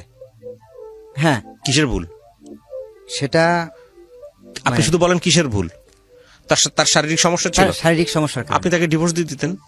হ্যাঁ আমি এটা চাইনি। আপনি ডিভোর্স না আমি দিয়ে আপনি চাইনি কেন কেন? ওটা না, সম্পর্ক না, করেন? আমি সেটা চাইনি কেন, মানে আমার ওই যে দেশ গায়ে আসলে ময়মুরব্বীরা এটা হয়েছে, আমি ডিভোর্সই দিতে চাইছিলাম, হ্যাঁ, নিতেও চাইছিল, হ্যাঁ, পরে ময়মুরব্বীদের কথায় হুম, মানে বললো যে এটা আসলে মানে বাচ্চা কাচ্চা হলে ঠিক হয়ে যাব। হুম। আচ্ছা, তা আপনি ঠিক আছে, আপনি তৃতীয় বিয়ে, আপনি এটাও যদি কজ হয়ে থাকে, কারণ হয়ে থাকে যে ঠিক আছে আপনার দ্বিতীয় স্ত্রীর শারীরিক সমস্যা আছে এবং তার অনুমতি আছে আপনার তৃতীয় বিয়ে করার, ধরেন এই অবস্থা অনুমতি তো ছিলই না, তারপর ধরেন আমি ধরে নিচ্ছি অনুমতি, কিন্তু এই মেয়েটাকে আপনি বিয়ে কেন করলেন? যেই মেয়েটার সাথে আপনার বিয়ে হওয়ার কথা ছিল, সেই মেয়েটা আপনাকে ফেলে দিয়ে অন্য একজনের সাথে চলে গেল, ওই মেয়েটাকে আপনি কেন বিয়ে করলেন? এটাই তো আমার দোষ, এই জায়গাটাই আমি বারবার আসতে চাচ্ছি। এটাই আমার দোষ। কেন এই মেয়েটার আপনি প্রতি- এখন আছেন না আপনার দ্বিতীয় স্ত্রীর সঙ্গে? কত হ্যাঁ, বছর এখন যাবত আছি। আছেন? মানে কত বছর বলতে আমি এই তৃতীয় স্ত্রী গেছে কবে, ডিভোর্স দিয়েছে কবে আপনাকে? এটা দিছে ফার্স্ট লকডাউন যখন পড়ে না, ফার্স্ট লকডাউন 2020-এর কথা বলতেছেন? হ্যাঁ 20-এ। 2 বছর যাবত আপনার কি আরো বিয়ে করার পরিকল্পনা আছে? না। ভবিষ্যৎ বিয়ে করার পরিকল্পনা আছে? না। তো নাই, এখন নাই কেন? এখন নাই কারণ এখন আমার সন্তানের মুখের দিকে চাইলে সন্তানের মুখের দিকে আপনার আরো আগে থেকে চাওয়া উচিত ছিল। চাওয়া উচিত ছিল না, এটা চাইছিলাম, কিন্তু আসলে কি জীবনটা তো আমার জীবনটা চলতে গেলে আমার জীবনে কি কি প্রয়োজন ভাই, হুম। মানে সেটা আসলে মানে আমি আমার স্ত্রীর থেকে আমি পাইনি কোনোদিনও। আচ্ছা শোনেন, একটা কথা বলি, কি নাম আপনার? আমার নাম মোহাম্মদ আইনাল হক। আয়নাল, আর ডাকনাম রবিন ভাই, আপনার এই গল্পটা আমি গোলে মেলে যেমনি হোক আজকে এখানে উপস্থাপন করতে চাচ্ছি এবং রেডিওতে এটা প্রচার হবে, আমার এই কথাগুলো প্রচার হবে। আপনার গল্পের একটা বিশাল শিক্ষা আছে, সেটা হচ্ছে কি, পৃথিবীতে কোনো মানুষই না সব দিক থেকে পরিপূর্ণ সুখী মানুষ হয় না। পরিপূর্ণ সুখী থাকে না, ঠিক আছে। কোনো মানুষই হয় না। কারো হয়তো অর্থ আছে, সুখ নাই, কারো হয়তো অর্থ নাই কিন্তু প্রচুর সুখ আছে, সংসারে অনেক শান্তি। হ্যাঁ, আমাদেরকে আল্লাহ পৃথিবীতে এমন ভাবেই পাঠিয়েছেন, এটা কোনো না কোনো ভাবে ডিস্যাটিসফ্যাকশন থাকবেই, মানুষের মধ্যে অসন্তুষ্টি থাকবেই। আপনি যদি মনে করেন যে একের পর একটা ভালো মেয়ে খুঁজবো বলে বিয়ে করে যাব, তাহলে আপনার যে কতগুলা বিয়ে করতে হবে এই জীবনে। না ভাইয়া, হ্যাঁ, আমার ওরকম কিছু ছিল না। আমি সাধারণ ঘরের একটা ছেলে, আমি কিন্তু কঠোর পরিশ্রম করতে জানি। আমি জানি, আমি আপনার কঠোর পরিশ্রম করতে জানি। আমি এমন কোন কাজ নাই যে পাই না, ধান গাড়ার থেকে শুরু করে ধান কাটার থেকে শুরু করে এভরিথিং সবকিছু করতে জানি। আমাকে কেউ বলতে পারবে না যে যে এই ছেলেটা এই কাজ থেকে ভাইগে গেছে, আমাকে কেউ বলতে পারবে না। আমার চেহারা দেখে হয়তো বুঝতে পারবেন আপনি, আমি কিন্তু কঠোর পরিশ্রম করি। আমি যে কাজ করি মানে সারাদিন একটা পুরুষ লোক মানে যেখানে কাজ করুক, হুম বাড়িতে যায় যে হুম তার বউর কাছ থেকে কিছু যে মানুষে আশা করে, সেটা আমি কোনোদিনও পাইনি। আচ্ছা, এখানে একটা কথা বলি। হ্যাঁ, আপনি যেটা বলেছেন সেটা সম্পূর্ণ রকম ভাবে সঠিক, আমি আপনার সাথে একমত যে একটা ছেলে বা একটা পুরুষ তার স্ত্রীর কাছ থেকে কি এক্সপেক্ট করে।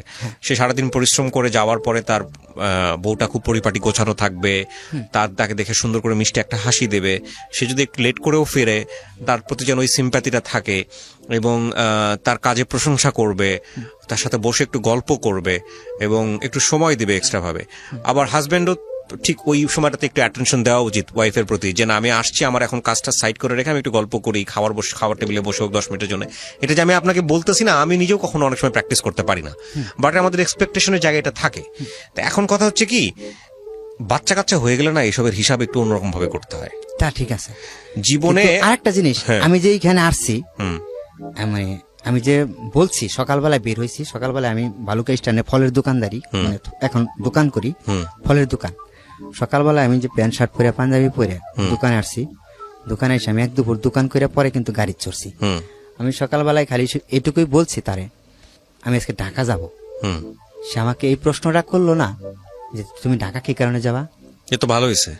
না, এই প্রশ্নটা তো করার দরকার, হুম করার দরকার না। সে আমার স্ত্রী হিসাবে আমি কোথায় কি করি না করি, তার তো এই প্রশ্নটা করার দরকার। আমি যে রাতে 3টার সময় বাড়িতে যাই, সে কখনোই আমাকে জিজ্ঞেস করবে না যে তুমি কোথায় গেছিলে। তো আপনি এটা নিয়ে কখনো আপনার স্ত্রীকে জিজ্ঞেস করছেন যে হ্যাঁ, তুমি আমি এরকম জিজ্ঞেস কেন? করছিলাম। হ্যাঁ, সে কি বলে? আমি মানে সে আসলে কি জানেন ভাই, সে ভাত আর কাপড় পাইলি হয়, তা অনেক ভালো সে। কোনো কিছু প্রয়োজন নাই। তো অনেক ভালো মানুষ। আমি পুরুষ লোক, হ্যাঁ। আমি কি করব? আমি কি পাপ করে বেড়াবো? না, আর একটা না। মেয়ের সাথে পোস্টিনিষ্টি করে বেড়াবো? আচ্ছা, এখানে আমি আপনাকে বলি, হ্যাঁ ঠিক আছে, ঠিক আছে, এটা আমি আপনার সাথে, আপনি যেটা বলছেন সেটা আমি আপনার সঙ্গে একমত। এখন কথা হচ্ছে ভাই, এই জায়গাটার সমাধান খুব সুন্দরভাবে হইতে পারে। এর সমাধান যেটা হচ্ছে, আপনার স্ত্রীর অনুমতি নিয়ে আপনি আরেকটা বিয়ে করতে পারেন, ডেফিনেটলি পারেন। অথবা আপনার স্ত্রীর সঙ্গে সুন্দরভাবে আলোচনা করে ধর্ম অনুসারে হোক বা আইন অনুসারে হোক আপনাদের মধ্যে সেপারেশন হয়ে যেতে পারে, ডিভোর্স হয়ে যেতে পারে। এটা আমার ক্ষুদ্র জ্ঞান যেটা বলে। আরেকটা পয়েন্ট হতে পারে, সেটা হচ্ছে অত্যন্ত মানবিক একটা পয়েন্ট, সেটা হচ্ছে বছরের পর বছর তাকে বোঝানো, সময় ধরে তাকে বোঝানো, ধৈর্য ধরে তাকে বোঝানো, তার মধ্যে পরিবর্তন আনার চেষ্টা করা। আমি বহু চেষ্টা করছি। আচ্ছা, যদি আজকে আপনি বিয়েটা হয়েছে, যদি আপনি ফেল করেন, আমি বলতেছি, আর যদি আপনি ফেল করেন, যদি আপনি মনে করেন যে এই মানুষটাকে দিয়ে আপনার হবে না, সেক্ষেত্রে ধর্মীয় এবং আইনগত দুই জায়গা থেকে আপনার সুযোগ আছে নতুন একটা জীবন বেছে নেয়ার। আমি আপনার সাথে এই বিষয় নিয়ে আমি আপনাকে বলতেছি না সুযোগ নাই। আচ্ছা, এখন এবার আপনি আমাকে আসেন, কিন্তু আমার প্রসঙ্গ তো সেটা না। আমার প্রসঙ্গ হচ্ছে, আপনি যাকে তৃতীয় স্ত্রী হিসেবে নিলেন, যদি আপনার দ্বিতীয় স্ত্রীর এই কারণেই হয়ে থাকে, তাহলে তৃতীয় স্ত্রী হিসেবে যাকে নিয়েছেন সেটাও তো আপনি ভালো মানুষ বা পারফেক্ট মানুষটাকে বাঁচেন নাই। বাঁচেন নাই। আমার ওই জায়গাটাই পয়েন্ট, এটাই পয়েন্ট। আচ্ছা, যদি সেটাও আপনাকে জীবনে সুখ দিত, আপনি যেটা বেছে নিলেন, সেটা তাহলে একটা কথা ছিল, দেয় নাই। সো আমি যেটা মনে করি যে সেটা হচ্ছে, আপনি যদি অন্য সম্পর্কেও যেতে চান, আপনার বৈধ সম্পর্কেও যদি যেতে চান, তাহলে আপনার এই স্ত্রীর অনুমতি ক্রমে আপনি একটা সুন্দর সম্পর্ক না, বেছে আমি আর নিতে যেতে চাই না। আচ্ছা, এখন যেতে চান না কেন? আমি যেতে চাই না, কারণ এখন মানে আমার সামনে 3টা সন্তান। তাহলে একটু আগে যে আপনি এখন যে কথাটা বললেন যে আমি এটা সবকিছু মাটি পুরুষ দিচ্ছি মানুষ, আমি। এই মাটিটা অনেক আগে দেওয়া উচিত ছিল। দেওয়া আমি তো ছিল। সেটাই বলতেছি। এটা আপনি আমার যেহেতু মন থেকে, আমি আমার মন থেকে আমার শোনেন, জীবনের রবিন, শোনেন। শখ আল্লাহ সবকিছু মাটি দিচ্ছি। আপনি যদি আরো আগে মাটি দিতেন, তাহলে হয়তো আপনার এই তৃতীয় ভুলটা হতো না। আমি আপনাকে এটাই বলতে চাচ্ছি। হ্যাঁ, আর দ্বিতীয় কথা হচ্ছে যে আপনি যে পজিশনে আছেন, আপনার নিডের জায়গা থেকে, আপনার প্রয়োজনের জায়গাটা থেকে, সেটা শতভাগ সঠিক। সেটা যদি আপনি আপনার সন্তানদের কারণে মাটি দিয়ে থাকেন বা যেটার কারণে মাটি দিয়ে থাকেন, তাহলে এটা আপনার আরো আগে মাটি দেওয়া উচিত মাটি ছিল। দেওয়া দরকার ছিল। বুঝতে পারছি, আমি ওই পয়েন্টে আসতে চাচ্ছিলাম। আমার এই পয়েন্টের কোনো কথাই নাই। একটা যেটা হচ্ছে, বাবা মা হয়ে যাওয়ার পরে না আসলে নিজেদের এই বিষয়গুলো নিয়ে আসলে অত চিন্তা করার সুযোগ থাকে না। আমার মনে হয় সেই জায়গাটাই ফোকাস করা উচিত, যে একটা সন্তান নিয়ে আসছে দুনিয়াতে। কিন্তু আমার মানে মানে মানে ভোটার আইডি কার্ডে 35 বছর বয়স দেওয়া আছে, ওইখানে আমার বয়সটা বাড়ানো দেওয়া আছে। কিন্তু আমি কিন্তু আসলে মানে আমার বয়সটা অতটা না। কিন্তু আমি এই অল্প বয়সের মধ্যে 30-32 বছর বয়সের মধ্যে আমি 3টা সন্তানের বাবা হয়ে গেছি। মানে আমি যখন এই মাথার মধ্যে মানে মাথার ভিতরে যখন এই জিনিসগুলো ঢুকাই না এখন, তখন আসলে আমার জীবনের সকালাদের কথা এখন আমি সবকিছু ভুলে যাই। মানে আমার জীবনের যে ব্যক্তিগত কিছু চাওয়া, মানে এইটা আমি ভুলে যাই। আবার কিছু কিছু সময় যখন আমি বাড়িতে যাই, মানে আমি কাজ শেষে যখন বাড়িতে যাই, তখন আমার বাড়ির পরিবেশ দেখা তখন মনে হয় যে কি করি আমি। এটা আপনি যেটা বলছেন এটা আমি একমত আপনার সঙ্গে, কোনোভাবেই এটা আপনি যেটা বলেছেন সেটা শতভাগ একমত। জীবনে বিয়ে করে অনেক মানুষই এরকম ভাবে অসুখী, এটা ঠিক। এবং এই অসুখী থেকেই কোনো সময় মানুষ ভুল ডিসিশন নিয়ে ফেলে, এটাও সঠিক। আমি আরো বিষয়গুলোতে যেতে যাচ্ছি না ভাই, আমরা একটা কনক্লুশনে আসি প্লিজ। হ্যাঁ, তো ঠিক আছে, আমি আপনার সাথে বলতে পারি, আপনি যদি লাইন ড্র করেন যে ঠিক আছে আসলে সমাধান কি, সমাধান আপনি নিজেই বেছে নিছেন, সেটা হলো আপনি সন্তানদের মুখের দিকে তাকায়, হ্যাঁ সন্তানের মুখের দিকে তাকায় আপনি আর কোনো কিছু চিন্তা করতে চান না। আমি শুধু এতটুকুই বলতে পারি যে এটাই বেস্ট ডিসিশন, এটাই বেস্ট ডিসিশন। কিছু মানুষের ওই যে বললাম সারা জীবন ধরেই কোনো জায়গায় অপূর্ণতা থেকে যায়, আমি আমার মনে করেন এটা আপনার জীবনে একটা বড় অপূর্ণতা, মানে একদম কুরবানি দিয়ে দিচ্ছি আমার লাইফটা। ঠিক আছে, আপনি এই অন্তত একটা জায়গায় হেরে যায় না, সেটা হচ্ছে আপনার সন্তানদের কাছে ভালো বাবা হওয়ার চেষ্টা করেন। এটাই হয়তো এটাই সুখ, হ্যাঁ এটার বিনিময়ে হয়তো আল্লাহ আপনাকে অনেক বড় কিছু দেবেন।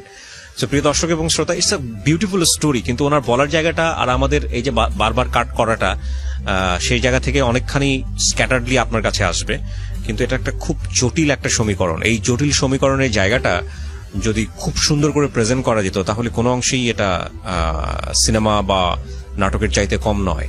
এই যে জটিল সমীকরণ, এই যে বৈবাহিক জীবনে পরপর 3টা মানুষ স্ত্রী, এবং সেই 3টা স্ত্রীর কোনো স্ত্রী তার জীবনে পারফেক্ট হলো না, এবং তার মধ্য দিয়ে এই 30-35 বছরে এসে জীবনে একটা জায়গায় থিতু হওয়া যে না আমার সন্তানদের জন্যই বাকি জীবনটা কাটাতে হবে, ইটস আ গ্রেট ডিসিশন।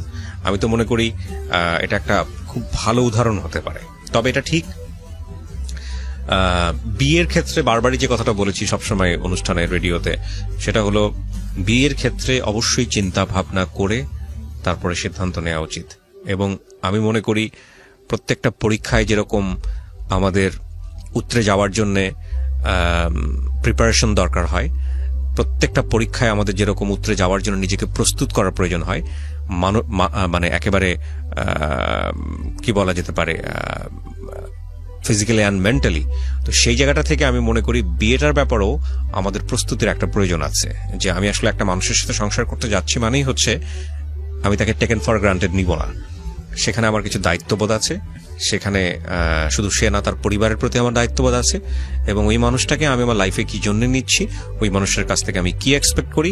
এটা বেশিরভাগ ক্ষেত্রে আমরা উল্টোটা চিন্তা করি, বেশিরভাগ ক্ষেত্রে চিন্তা করি আমার জীবনে রাজকন্যা আসবে, আমার জীবনে রাজপুত্র আসবে, আমরা চিন্তা করি যে রাজকন্যা এসে আমার জীবনটাকে আলোকিত করে চলবে, মানে আমার কোনো দায়িত্ব আছে তার প্রতি সেটা ভুলে যাই, এবং একইভাবে রাজপুত্র এসে আমার জীবনটাকে আলোকিত করে তুলবে।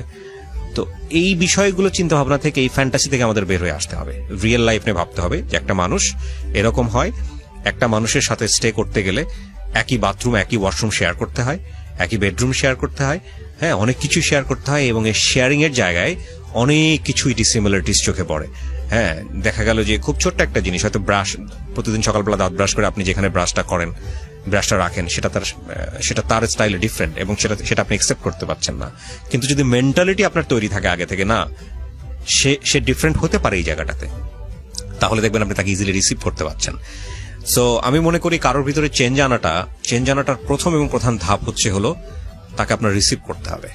মানে আপনি যদি কাউকে চেঞ্জ করতে চান আপনি নিজের মতো করে, যদি আপনি মনে করেন যে if he or she is wrong, then আপনাকে ওর রংটাকে একসেপ্ট করতে হবে, একসেপ্ট করে ওটাকে আপনার আয়ত্তে নিয়ে তারপর সুন্দর করে ওটাকে চেঞ্জ করতে হবে। আদারওয়াইজ যেটা হবে, এটা সংঘর্ষ তৈরি হবে, এবং এই সংঘর্ষে একজন জিতবে, বেশিরভাগ ক্ষেত্রেই দুইজনই হারে। কারণ বিয়ের পরে ডিভোর্স দিয়ে বের হয়ে যাওয়া, এতে আসলে দুইজনেরই লস, এবং এই কাজটাকে আল্লাহ সবচাইতে অপছন্দ করেন, এবং শয়তানের সবচেয়ে প্রিয় কাজ এটা, দুজনের মধ্যে ঝামেলা তৈরি করে দেয়। তো থ্যাংক ইউ সো মাচ, আমরা আজকের মতো এখানেই শেষ করছি। সম্পর্ক অত্যন্ত জটিল একটা সমীকরণ, সেটার জন্য প্রিপারেশন দরকার।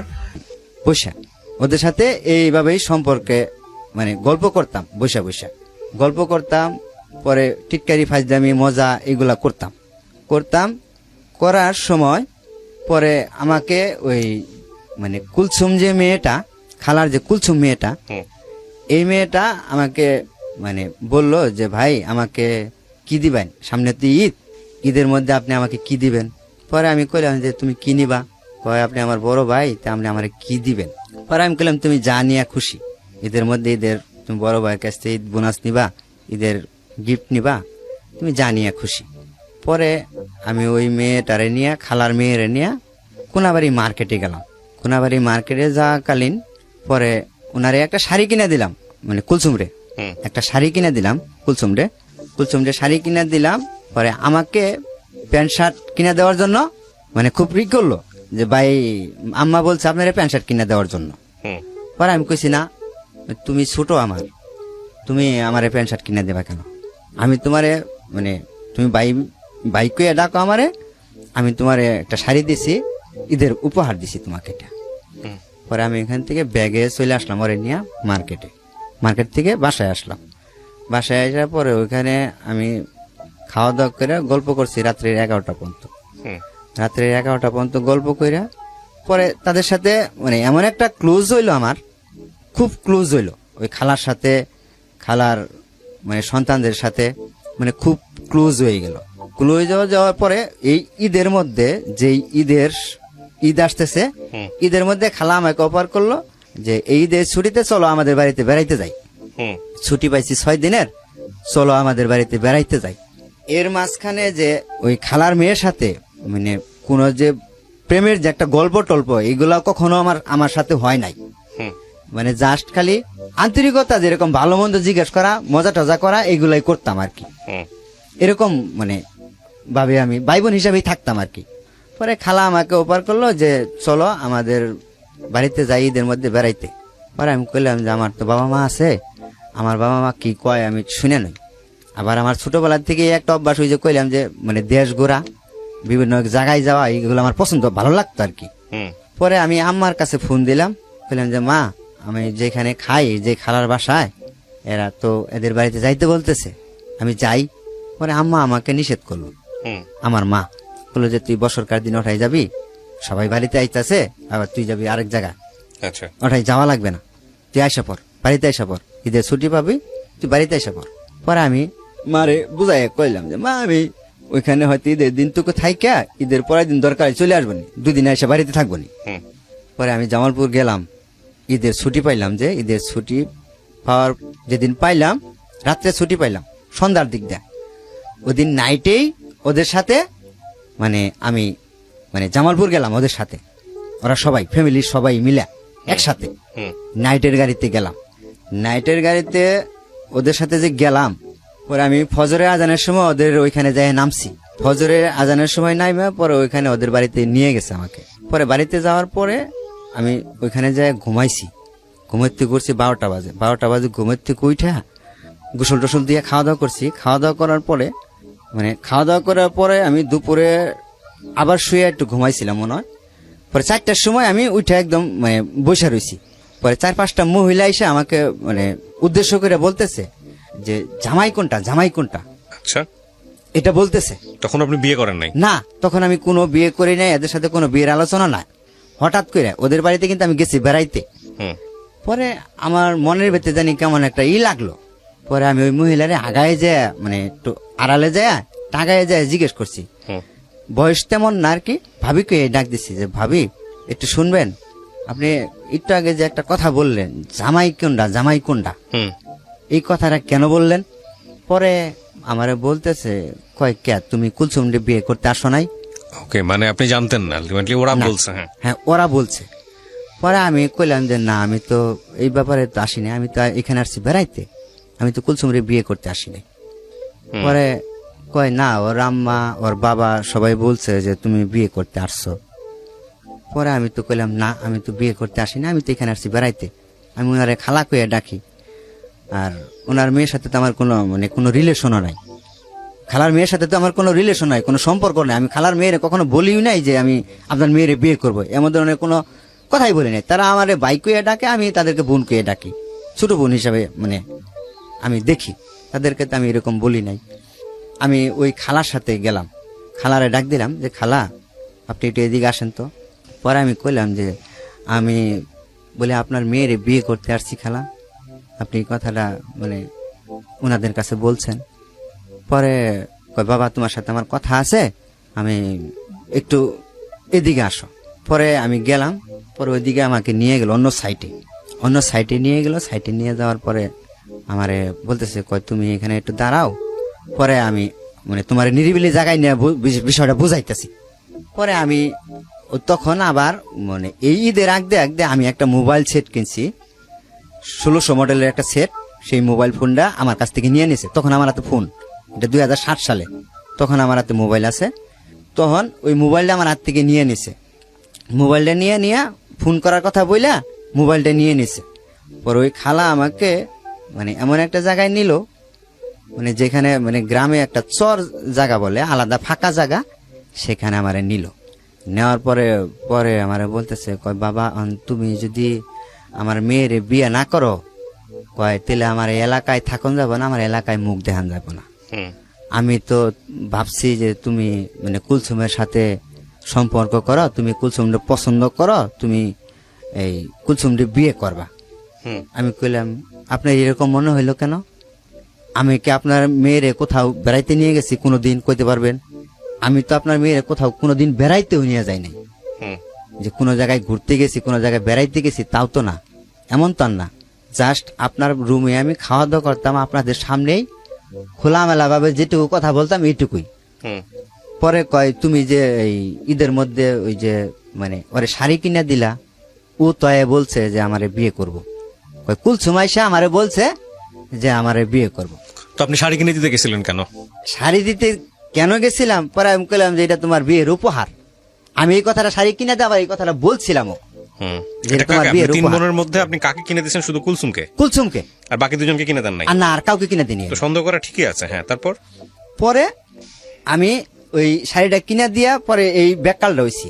ওই শাড়ির সূত্র ধরে এরা আমার ভাবছে যে আমি কুলসুমটা পছন্দ করি, আমি কুলসুমটা বিয়ে করব। এই সূত্র ধরে হেরা এই বাড়িতে আমি যে আর ওই যে আমাকে অফার করছে যে চলো আমাদের বাড়িতে বেড়াইতে যাই। আর এই খালা আমাকে সবসময়ই বলতো কি, ওইখানে ভাত খাওয়ার সময় বইয়ে গল্প টল্প করতাম। ওদের গ্রামের একটা ভাষা আছে, গেল্লা কইয়া কয়, মানে ছেলেরে গেল্লা কয়। গেল্লা তোমার আমগো এলাকায় বিয়ে করাবো। খালা এই কথাটা আমাকে সবসময়ের জন্যই বলতো। ঠিক আছে, এবার নিজের মেয়েরই দিয়ে দিছে। হ্যাঁ, যে এই কথাটাই সবসময়ের জন্য আমাকে বলতো।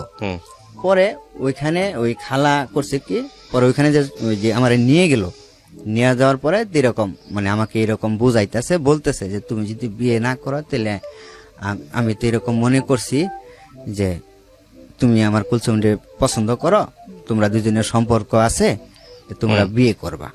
এখন কি এরপর আপনি কি করলেন? পরে আমার মানে ডাইরেক্ট আমার হাতে পায়ে ধরে মানে কান্নাকাটি শুরু করে দিছে।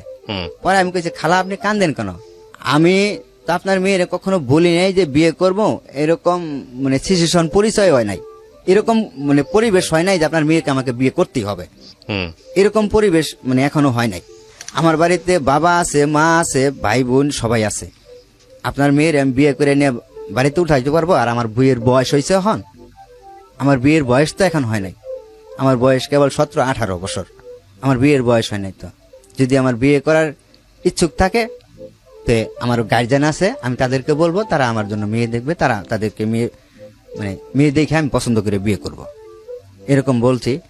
পরে ওইখানে রাত্রে 10টা পর্যন্ত এই খালা কান্নাকাটি আমার মানে হাতে পায়ে ধরে, তুমি যদি আমার মেয়ের বিয়ে না করাতে আমার মেয়ে বিষ খাবো, এইটা খাবো সেইটা খাবো, মানে কত কিছু দেয়া যে। তখন আমার মাথার মধ্যে উল্টা একটা কাজ করলো কি, আমি এখান থেকে বিয়ে হয়তো আমার দিল, আমি যদি বাড়িতে না নিয়ে যাই, এদের সাথে প্রকাশ না করলাম, আমি এটা আমি মনে মনে মানে একটা বুদ্ধি করলাম যে রাত যত গভীর হইতেছে, এরা যদি আমি মানে মানে আমার মাথায় ভয় ঢুকে গেল কেন, যে আমার মানে এখানে আমি পরিচিত নাই, কেউ নাই পরিচিত, শুধু তাদের বাড়িতে আমি ঢাকার থেকে পরিচয় হিসাবে এখানে আসছি। আমি যদি আমার রাত্রে মারধর করে, এরকম মনের ভিতরে ভয় নিয়ে পরে আমি তাদের কথায় কইলাম যে ঠিক আছে, আপনারা ধরেন বিয়ে দেওয়ার জন্য পাগল হয়ে গেছেন, আমরা মেয়ে ধরেন বিয়ে দেওয়ার পাগল হয়ে গেছে, যে আপনার বিয়ে দেন। পরে এই কথা বইলে আমাকে বাড়িতে নিয়ে আসলো। বাড়িতে নিয়ে এসে দেখি মানে তারা সবকিছু অ্যারেঞ্জ করে নিছে, বাড়িতে কাজী মানুষজন সবকিছুই। পরে আমি একটা সেন্টু গেঞ্জি গাইদা ভাই ওইখানে বাড়িতে যাইয়া, ওই খালার সাথে যাইয়া উঠানের মধ্যে পাটি পুটি বিছাইয়া ওই মেয়েরাও সাজাই সুজাইয়া রাখছে তারা।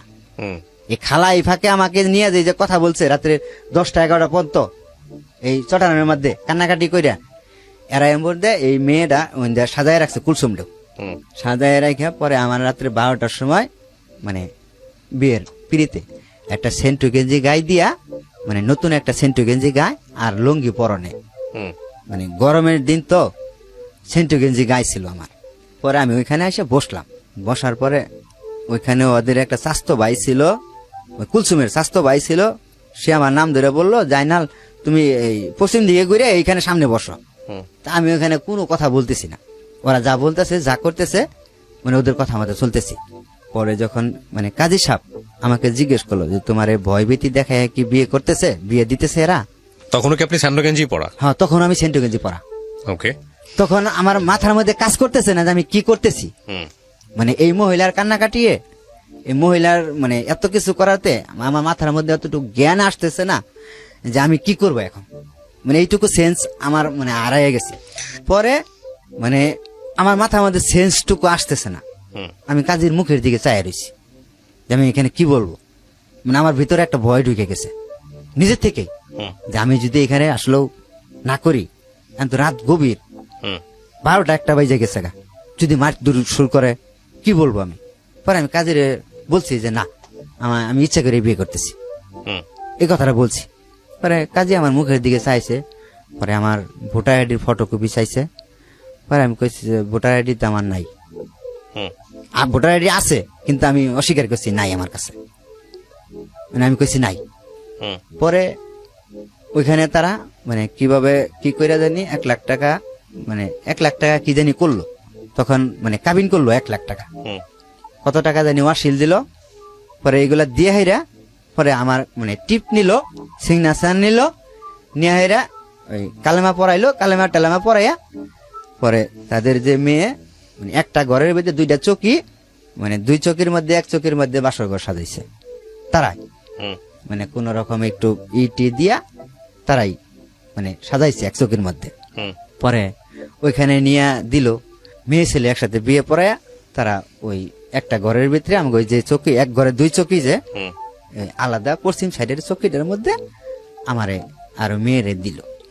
তা আসলে ভাই তখন আমার মনে হইতেছে যে আমি কি হইলো, মানে তখন মার কথা মনে করি আমার শাড়ি কিনে দেওয়ার স্বাদ মিটে গেছে আর কি। হ্যাঁ, তারপর পরে মার কথা মনে করে মা যে আমাকে বারবার নিষেধ করলো যে তুই বাবা ওইখানে যাইস না, বছরকার দিন এখানে চইলা বাড়িতে চইলা, তুই এখানে যাইস না। মার কথা মনে করে আমার অজরে কান্না আসতেছে, মানে আমি খুব কানলাম ওইখানে, মানে কানলাম। পরে ওই বাড়ির মানুষজন সবাই আসলো, কুলসুমের চাষিরা আসলো, কুলসুমের ওইখানে পুরুষ লোক নাই, সব মহিলারাই, মানে ওই বাড়িতে কোনো পুরুষ লোক বলতে খালি ওই যে ওর স্বাস্থ্য ভাই যেটা এটা ছিল, আর কোনো মানে ওর চাচারা এরা কেউ মানে আসতেছে না। এই মহিলারা এসে আমাকে মানে সান্ত্বনা মান্তনা যেটুকু দেওয়ার দিচ্ছে আর কি, যে আসলে তুমি তো এখন বিয়ে করে ফেলাইছ, এখন কান্নাকাটি করে কি করবা। আমি ওইখানে পরের দিন মানে ওইভাবেই ঘুমাইলাম, ওইখানে কান্নাকাটি করে আমি ঘুমাইয়া গেলাম। পরের দিন সকালবেলায় আমি উঠলাম ঘুমের থেকে, উইটা পরে আমি একটা কথা চিন্তা করলাম যে আমি যে বিয়ে আমাকে দিছে, যে আমি কথা যদি বাড়িতে জানাই তো আমার বাড়িতে মা খুব খারাপ অবস্থা হবো। পরে আমার বিয়ের বিষয়টা আমি বাড়িতে গোপন রাখলাম, আমার বিয়ের বিষয়টা যে এরা যে আমাকে জোর করে বিয়ে দিছে এরকম করে, এই বিষয়টা আমি বাড়িতে গোপন রাখলাম। গোপন রাখাকালীন পরে আমারে মানে কুলসুমরে যে বিয়ে দিল, এই বিয়ে বউ লইয়া আমি ওইখানে, আমি যে জায়গায় চাকরি করতাম আগে গাজীপুরে যে চাকরি করতাম ওইখানে আর ওরে নিয়ে আমি ওই বললাম যে আমি ওইখানে আর যাবো না, আমি অন্য জায়গায় যাবো, ওরে নিয়ে আমি ওইখানে যাব না। ওইখানে গেলে আমার এলাকার লোকজন থাকে, ওইখানে জানাজানি হইব জাইনাল বিয়ে করে লইছে। পরে আমি ওইখানে মানে আমার শাশুড়িরে বললাম, তখন আমার শাশুড়িরে বললাম মানে আমি ওইখানে যাব না, আমার অন্য জায়গায় মানে যাওয়ার ব্যবস্থা করেন। ওই মেয়ের যে চাচা থাকে একটা, মানে আমার সমবয়সী, সেও বিয়ে করছে, মানে আমার থেকে বয়স বেশি কিন্তু সে বিয়ে করছে, তারও কোনো বাচ্চা কাচ্চা হয় নাই, মেয়ের চাচা, মানে আমি যারা বিয়ে করছি ওর চাচা। পরে ওরা থাকে এই যে বাস্তহারা, পরে ওদের সাথে আমাকে বাস্তহারা পাঠাইলো। আর পরের দিন আমাকে একটা আংটি দিল, মানে ছোট একটা আংটি, কয় হাজার টাকা দিয়ে দেন আইনা আমাকে দিল, এই তুরি আমাকে মানে দিল ওইখানে। আর যেদিন আমরা আসলাম আবার বাস্তহারা, সেদিন আমাকে একটা তুষক আর একটা মানে কম্বল সাথে করে দিয়ে দিল। দেওয়া কালীন পরে এখানে আইসা পরে রইলাম, একটা রুম নিয়ে দিল আমাদেরকে ওই মেয়ের চাচা, ওই রুমের মধ্যে মানে ওরে নিয়ে থাকলাম। তখন মানে চাকরি নাই আমার, নতুন এক জায়গায় আছি, চাকরি নাই। তখন কিছু চাল ডাল দিয়ে দিছিল ওইখান থেকে, মানে বাজার দিয়ে দিছিল, আর কিছু টাকা দিয়ে দিছিল, ওইগুলাতে বাজার করি। আর ও রান্ধে, লাকড়ির চুলা, লাকড়ি কিনে দিছি, ওই মেয়েটা রান্ধে, রান্নার পরে পরে আমি ওইখানে খাওয়ার পরে এরকম 10-15 দিন গেল। 10-15 দিন যাওয়ার পরে আমার ভাবতেছি যে আমার তো চাকরি নেওয়া লাগবে, তো পয়সা খাইলে চলবে না, চাকরি নিতে হবে। পরে আমি চাকরি নেওয়ার জন্য গেলাম, আরেকটা অফিসে চাকরি নেওয়ার জন্য গেলাম ওইখানে, সেখানে চাকরি হইলো না, সেখানেও চাকরি হইলো না। বাসায় গেলাম, বাসায় যাইয়া পরে কইলাম চাকরি তো হইলো না, কি করা, কইতে আরেকখানে দেখো। পরে আমি ওইখানে আরেকটা ফ্যাক্টরিতে চাকরি হইলো, আমার আরেকটা ফ্যাক্টরিতে চাকরি হইলো, ইন্টারভিউ দিয়ে চাকরি হইলো।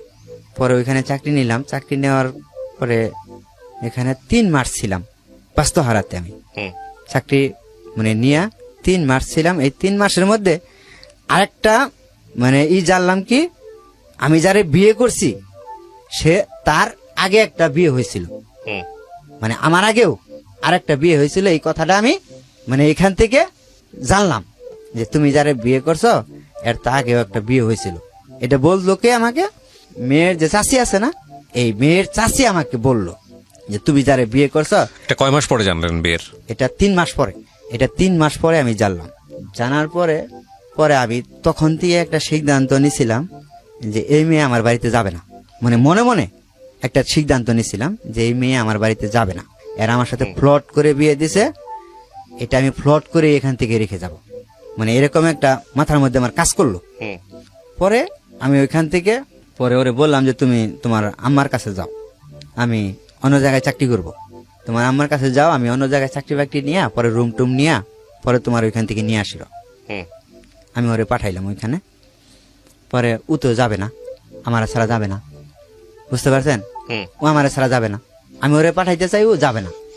আমি কইলাম যে তুমি যাবা না কেন, তুমি ওইখানে যাও, তোমার আম্মা তো এখানে চাকরি করতেছে, তুমি ওইখানে কিছুদিন থাকো, আমি কিছুদিন এখানে চাকরি নিয়ে একটা বেতন পাই তোমার যাই নিয়ে আসবো অন্য জায়গায়। মানে ও আমার ছাড়া যাবে না, যাবেই না।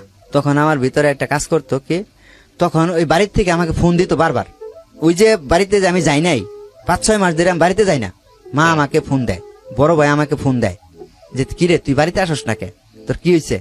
কিন্তু এদিক দিয়ে যে আমি জালে ফাইসা গেছি এটা হেরা কেউ জানে না। বাড়ির থেকে আমাকে ফোন দেয়, আমি বলি যে আসবো এই মাসে না সামনের মাসে বেতন পেয়ে আসবো, এরকম খালি মিথ্যা কথা কইয়া বাড়ায় রাখতেছি। পরে আমি এখান থেকে যাই হোক পরে ওইখানে গেলাম আমি, এটা 5 মাস নিয়ে 4 মাস পরে, আবার 4-5 মাস পরে আমি যে জায়গায় আগে থাকতাম, যে জায়গার থেকে ওই যে ওদের সাথে সম্পর্ক হইলো, ওই জায়গায় গেলাম গাজীপুরে চৌরাস্তা, ওইখানে কুলচন্দ্রে নিয়ে গেলাম। কুলচন্দ্রে নিয়ে যাওয়ার পরে ওর মা বললো যে তোমাদের কোথাও যাওয়ার দরকার নাই, তোমাদের তো চাকরি বাকরি নাই, তোমরা এখানেই রুম নিয়ে দেই, এখানেই খাও, চাকরি বাকরি পরেরটা পরে দেখা যাক, চাকরি এখন হইলে হোক, না হইলে আমারটা এখানে খাইবা। আমার এরকম বলতেছে, ও মানে তাতে রাজি। আমি যারে বিয়ে করছি কহ আমি আমার সাথে থাকবো, তুমিও থাকবা, তোমার চাকরি করা লাগবে না, যখন চাকরি হয় তখন, এখন তো তোমার চাকরি নাই, তুমি কি খাওয়াইবা, আমাকে এইগুলা বলতেছে। পরে আমি কইলাম যে কথা তো ঠিকই, আমার অন্য জায়গায় যে নিয়ে যাব খাওয়াবো কি। পরে আমি ওইখানে রাইখা পরে আমি কইলাম যে বাড়ির থেকে আসি, তোমার এখন বাড়িতে নিয়ে যাওয়া যাইবো না, আমি বাড়ির থেকে আসি, তুমি বাড়িতে গেলে এখন সমস্যা হইব, তোমার বাড়িতে পরে নিতে হইব, বাড়িতে বুঝাই। আমি বিষয়টা বাড়িতে জানাই নেই, তোমার বিষয়টা আমি বাড়িতে জানাই নেই, এখন তোমাকে বাড়িতে নেওয়া যাবে না। ওইখানে থুইয়া আমি বাড়িতে গেলাম, বাড়িতে যাই ওই বিষয়টা মানে প্রকাশ করলাম না, আমি আমার কারোর সাথেই প্রকাশ করলাম না। প্রকাশ না করাতে পরে আমি আবার চলে আসলাম ওইখান থেকে। চলে আসার পরে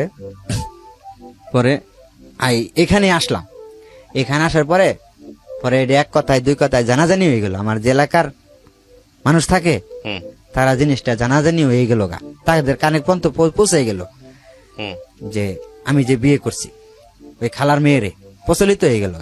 পরে খালার মেয়েরে বিয়ে করছি, 1 কান 2 কান কইতে কইতে পরে বাড়িতেও এই খবরটা চলে গেল। বাড়ির থেকে আমার ফোন দিয়েছে, মানে ভাই ফোন দিয়েছে যে কিরাইনাল তুই বলে বিয়ে করছস। পরে আমি অস্বীকার করছি যে না বিয়ে করি নাই। সবাই কইতেছে তুই বিয়ে করছ, তুই অস্বীকার করস। অস্বীকারই গেছি যে না বিয়ে করি না ভাই, এটা পরে আমি বিষয়টা বুঝাইয়া বলি না তোমার। অস্বীকার তো অস্বীকারই, পরে আমি আর মানে কিছু বলি নাই। পরে এরা ডিটেইলি ভালো করে খবর লইছে, আসলে ওকে আনালে বিয়ে করছে, আনালে মিশা কথা কইতেছে না এরাই মিশা কথা কইতেছে। পরে বাড়ির থেকে খবর নিয়ে দিয়ে আসলো আমি বিয়ে করছি। পরে মা অনেক কান্নাকাটি করলো, কান্নাকাটি করার পরে যে তুই বিয়ে করবি, তে তোর বাড়িতে বড় ভাই আছে, সবাই আছে, বড় বোন জামাইরা আছে, তাদেরকে বলতি তোর বিয়ে করাই দিত, তুই একা একা কেন বিয়ে করলি? মারে এই বিষয়টা আমি বুঝাইতে পারি নাই। এখন পরে এখান থেকে পরে এই মেয়ের সাথে মানে যে বিয়ে করছিলাম, পরে এই মেয়ের সাথে যেমনি হোক মানে একটা ঝগড়া সৃষ্টি হইয়া হেরা, পরে তারা একটা আপসে চলে আসলো। আপসে পরে আসলো এই মেয়ের সাথে থাকাকালীনই পরে আমি এই মেয়ের এই জায়গায় থুইয়া এটা জিরানি এলাকায় আমি চাকরি নিলাম। জিরানি এলাকায় যখন গেলাম তখন মানে যে মেয়ের সাথে আমি প্রেম করলাম এই মেয়ের সাথে আমার মানে রং নাম্বারে কথা হইলো। একটা ফোন থেকে ফোন আসলো রং নাম্বারে, রং নাম্বারে ফোন আসলো। রং নাম্বার থেকে পরে তার সাথে একদিন দুই দিন কথা বলতে বলতে তার সাথে কথা বলা শুরু করলাম রং নাম্বার থেকে। যখন আমি এই মেয়েটারে ছাইরা অন্য জায়গায় গেলাম, ওই জিরানিতে চাকরি নিলাম, তখন ওইখানে যাওয়ার কিছুদিন পরেই এই মেয়ের সাথে রং নাম্বার থেকে একটা ফোন আসে আমার। ফোন আসার পরে এই মেয়েটার সাথে আমার পরে এই মেয়েটার সাথে পরে কথা বলতে পরে এই মেয়ের সাথে আমি সম্পর্কে মানে মোটামুটি আগাইলাম। তখন এর সাথে কিন্তু সারাসারি হয় নাই, প্রথম বউয়ের সাথে সারাসারি হয় নাই। পরে এর সাথে কথা বলতে মানে এর সাথে মানে অনেক গভীরে চলে গেলাম। মানে এও আমার সাথে দেখা করলো, আমিও তার সাথে দেখা করলাম। আমি কয়েকটা প্রশ্ন করতে চাই আপনাকে, প্রশ্নের উত্তর দিলেই হবে। আপনি এই মেয়েটাকে কি পরবর্তীতে বিয়ে করেছেন, যে মেয়েটার সঙ্গে আপনার পরিচয় হলো? হ্যাঁ। মেয়েটাকে জানাইছিলেন, দ্বিতীয় স্ত্রীকে জানাইছিলেন যে আমার একটা প্রথম স্ত্রী আছে? হ্যাঁ। জানাইছিলেন? হ্যাঁ। আপনি বিবাহিত এটা জানিয়েছিলেন? হ্যাঁ। জানার পরে আপনি তাকে বিয়ে করেছেন? হ্যাঁ। এবং সে বিয়ে করছে আপনাকে? হ্যাঁ। সে কি ম্যারিড ছিল? তারও কি বিয়ে ছিল? হ্যাঁ। ও ওকে। আপনার প্রথম স্ত্রী জানতো যে আপনি এরকম একটা কাজ করছেন? তাকে জানাইছিলেন? না, সেটা পরে জানাইনি। আচ্ছা, আপনার প্রথম স্ত্রী জানলো কিভাবে? প্রথম স্ত্রী জানলো যে আমি যে এর যে বিয়ে করছি, বিয়ে কইরা যে আলাদা রুম নিয়ে আমি আসি, মানে যে জায়গায় সে মানে আমার যে মানে পরিচিত যারা আছে বন্ধু, তাদের সাথে তাদের ফোন নাম্বার নিয়ে আপনাকে বের করে ফেলছে? হ্যাঁ, আমাকে বের করে ফেলছে। আচ্ছা, তারপর? বের করে পরে আমার বাসায় হঠাৎ করে চলে আসছে, যারে বিয়ে করছি। দুজনে চাকরি করি এক অফিসে, আমরা দুজনে মানে লাঞ্চে যে খাবার বসছি দুজনে একসাথে। আমার প্রথম স্ত্রী যে উনি আচমকা চলে আসছে রুমটা পর্যন্ত চিনা ফেলাইছে। আসার পরে আমি কিছু বলি নাই, ও কিছু বলে নাই যে তুমি এগুলা করতেছো, এগুলা করছো, আমার জানাইলা না। পরে আমি কই বলার মতো সুযোগ পাই নাই, বলবো কখন। তখন কি বাচ্চা কাচ্চা ছিল আপনার প্রথম স্ত্রীর? হ্যাঁ, একটা মেয়ে আছে। তখন আপনার মেয়ে ছিল একটা? হ্যাঁ। ঠিক আছে, তারপর? প্রথম স্ত্রী যেটা, এটা সারাসারি হওয়ার পরেও পরে আর একটা আনুষ্ঠানিক ভাবে একটা বিয়ে করছিলাম আমি। আচ্ছা, মাঝখানে ওইটা রয়ে গেল। আপনি যেটা বলতে চাচ্ছেন যে আপনার প্রথম স্ত্রী থাকা অবস্থায় এক মেয়ের সঙ্গে সম্পর্ক হয়, কিন্তু বিয়ে হয় নাই, বিয়ে হয় না। তার আগে আপনি আরেকটা বিয়ে করছেন? মানে যে মেয়েটার সাথে আমি বিয়ে মানে সম্পর্কে জড়াই, এই মেয়েটা মানে রং নাম্বার থেকে আমার পরিচয় হয়। রং নাম্বার থেকে পরিচয় হওয়ার পরে মেয়েটা যখন সামনাসামনি হই আমি, তখন মেয়েটারে দেখি মেয়েটা মেরিড, মানে তারও একটা বাচ্চা আছে, তার স্বামী আছে। মানে যখন আমি সম্পর্কে জড়াই, প্রথম স্ত্রীকে আপনি ডিভোর্স দিয়ে দিয়েছেন, দেওয়ার পরে আপনি আরেকটা মেয়েকে বিয়ে করেছেন, কিন্তু সেই মেয়েটাকে বিয়ে করেন নাই যে মেয়েটার সাথে আপনার প্রথম স্ত্রী থাকা অবস্থায় সম্পর্ক ছিল। কথা ক্লিয়ার? হ্যাঁ, কথা ক্লিয়ার হয়েছে। কিন্তু আবার কি, আমি বিয়ে করতে চাইছিলাম যখন এটা সারাসারি করলাম, মানে এই বউটা যখন আমি কাকে বিয়ে করতে চাইছিলেন? যে প্রেমিকা, তাকে বিয়ে করতে? প্রেমিকা, হ্যাঁ, তাকে বিয়ে করতে চাইছিলেন? তাকে বিয়ে করতে চাইছি। কিন্তু আপনি বিয়ে করেন নাই? না সে বিয়ে করে নাই? না, সে বিয়ে করে নাই। কেন করে নাই? সে মানে আমার সাথে সম্পর্ক করাকালীন, আর এই মেয়েটার আমি যে অফিসে চাকরি করি, চাকরি নিয়ে দিছি, মানে দেখভাল যত ভরণ পোষণ সবকিছু আমি করছি। আমি যেই ফ্লোর থেকে মানে চাকরি নিয়ে দিচ্ছি, এই ফ্লোর থেকে আরেকটা ছেলের সাথে মানে তখন ও জানে যে ওরও জানি, আমি জানি যে ওরও একটা মানে সন্তান আছে, স্বামী আছে, আর ও জানে যে আমার মানে বউ বাচ্চা আছে। তখন দুজনের মধ্যে একটু মানে আপনি প্রথম স্ত্রীকে ছাড়ছিলেন কি মেয়েটার কারণে? হ্যাঁ, কথা আমি বুঝে গেছি, আপনার গল্পটা কি এই আমি মেয়েটার কারণে ছাড়ছি, কিন্তু এই মেয়েটা পরে করছে কি, আপনাকে ছেড়ে দিছে। মানে আমাকে ছেড়ে দিছে। আপনি তাহলে যে বললেন একটু আগে যে সে যে আসছে এসে বলছে এগুলা করতেছো কেন, এই যে দোকানে না কোথায় জানি বসে থেকে আপনার বন্ধুদের কাছ থেকে নাম্বার নিয়ে যে আসছে, এই কথা আপনি কিভাবে বললেন? এটা কে আসছে? এটা আসছে যে এখন যে আমার স্ত্রী আছে, এটা আসছে আপনার দ্বিতীয় স্ত্রী? হ্যাঁ, দ্বিতীয় স্ত্রী। এটা আসছে আপনার দ্বিতীয় স্ত্রী? স্ত্রী, হ্যাঁ। তাইলে এটা বলেন। হ্যাঁ, হ্যাঁ। ঘটনাটা একটু প্যাচ খেয়ে গেছে প্রিয় দর্শক এবং শ্রোতা। সেটা হচ্ছে ওনার প্রথম স্ত্রীটা, উনি যেটা বলছিলেন যে সেটা হচ্ছে ওনার ইচ্ছা ছিল না, কিন্তু ওনাকে জোর করে বিয়ে দিয়েছে ওনার শাশুড়ি। যেটা আমি আমার জায়গা থেকে আপনার জায়গা থেকে কিভাবে হয়েছে আপনি শুনেছেন, সেটাতে আপনারা আপনাদের মতো করে ভাববেন। এই প্রথম স্ত্রী ঘরে একটা বাচ্চা ছিল আপনার। মেয়েটার বয়স কত ছিল যখন তাকে ডিভোর্স দেন? 2 বছর। 2 বছর। এই 2 বছরের মেয়েটা কার কাছে? ওর কাছে ছিল না আপনার কাছে ছিল? না, আমার কাছে রাখতে চাইছিলেন, কিন্তু আমার কাছে রাখে নাই। রাখে নাই, তারা নিয়ে চলে গেছে ডিভোর্স। গেছে। ডিভোর্সটা আপনি দিয়েছিলেন না সে দিয়েছিল? উনি দিয়েছিল। আচ্ছা, এবং এটা যে ডিভোর্স যে আপনাকে দিল, তখন কি সে জানতো যে আপনার আরেকটা মেয়ের সঙ্গে সম্পর্ক আছে? না, তখন সে জানতো না, এমনি এমনি ডিভোর্স দিয়েছে? কারণ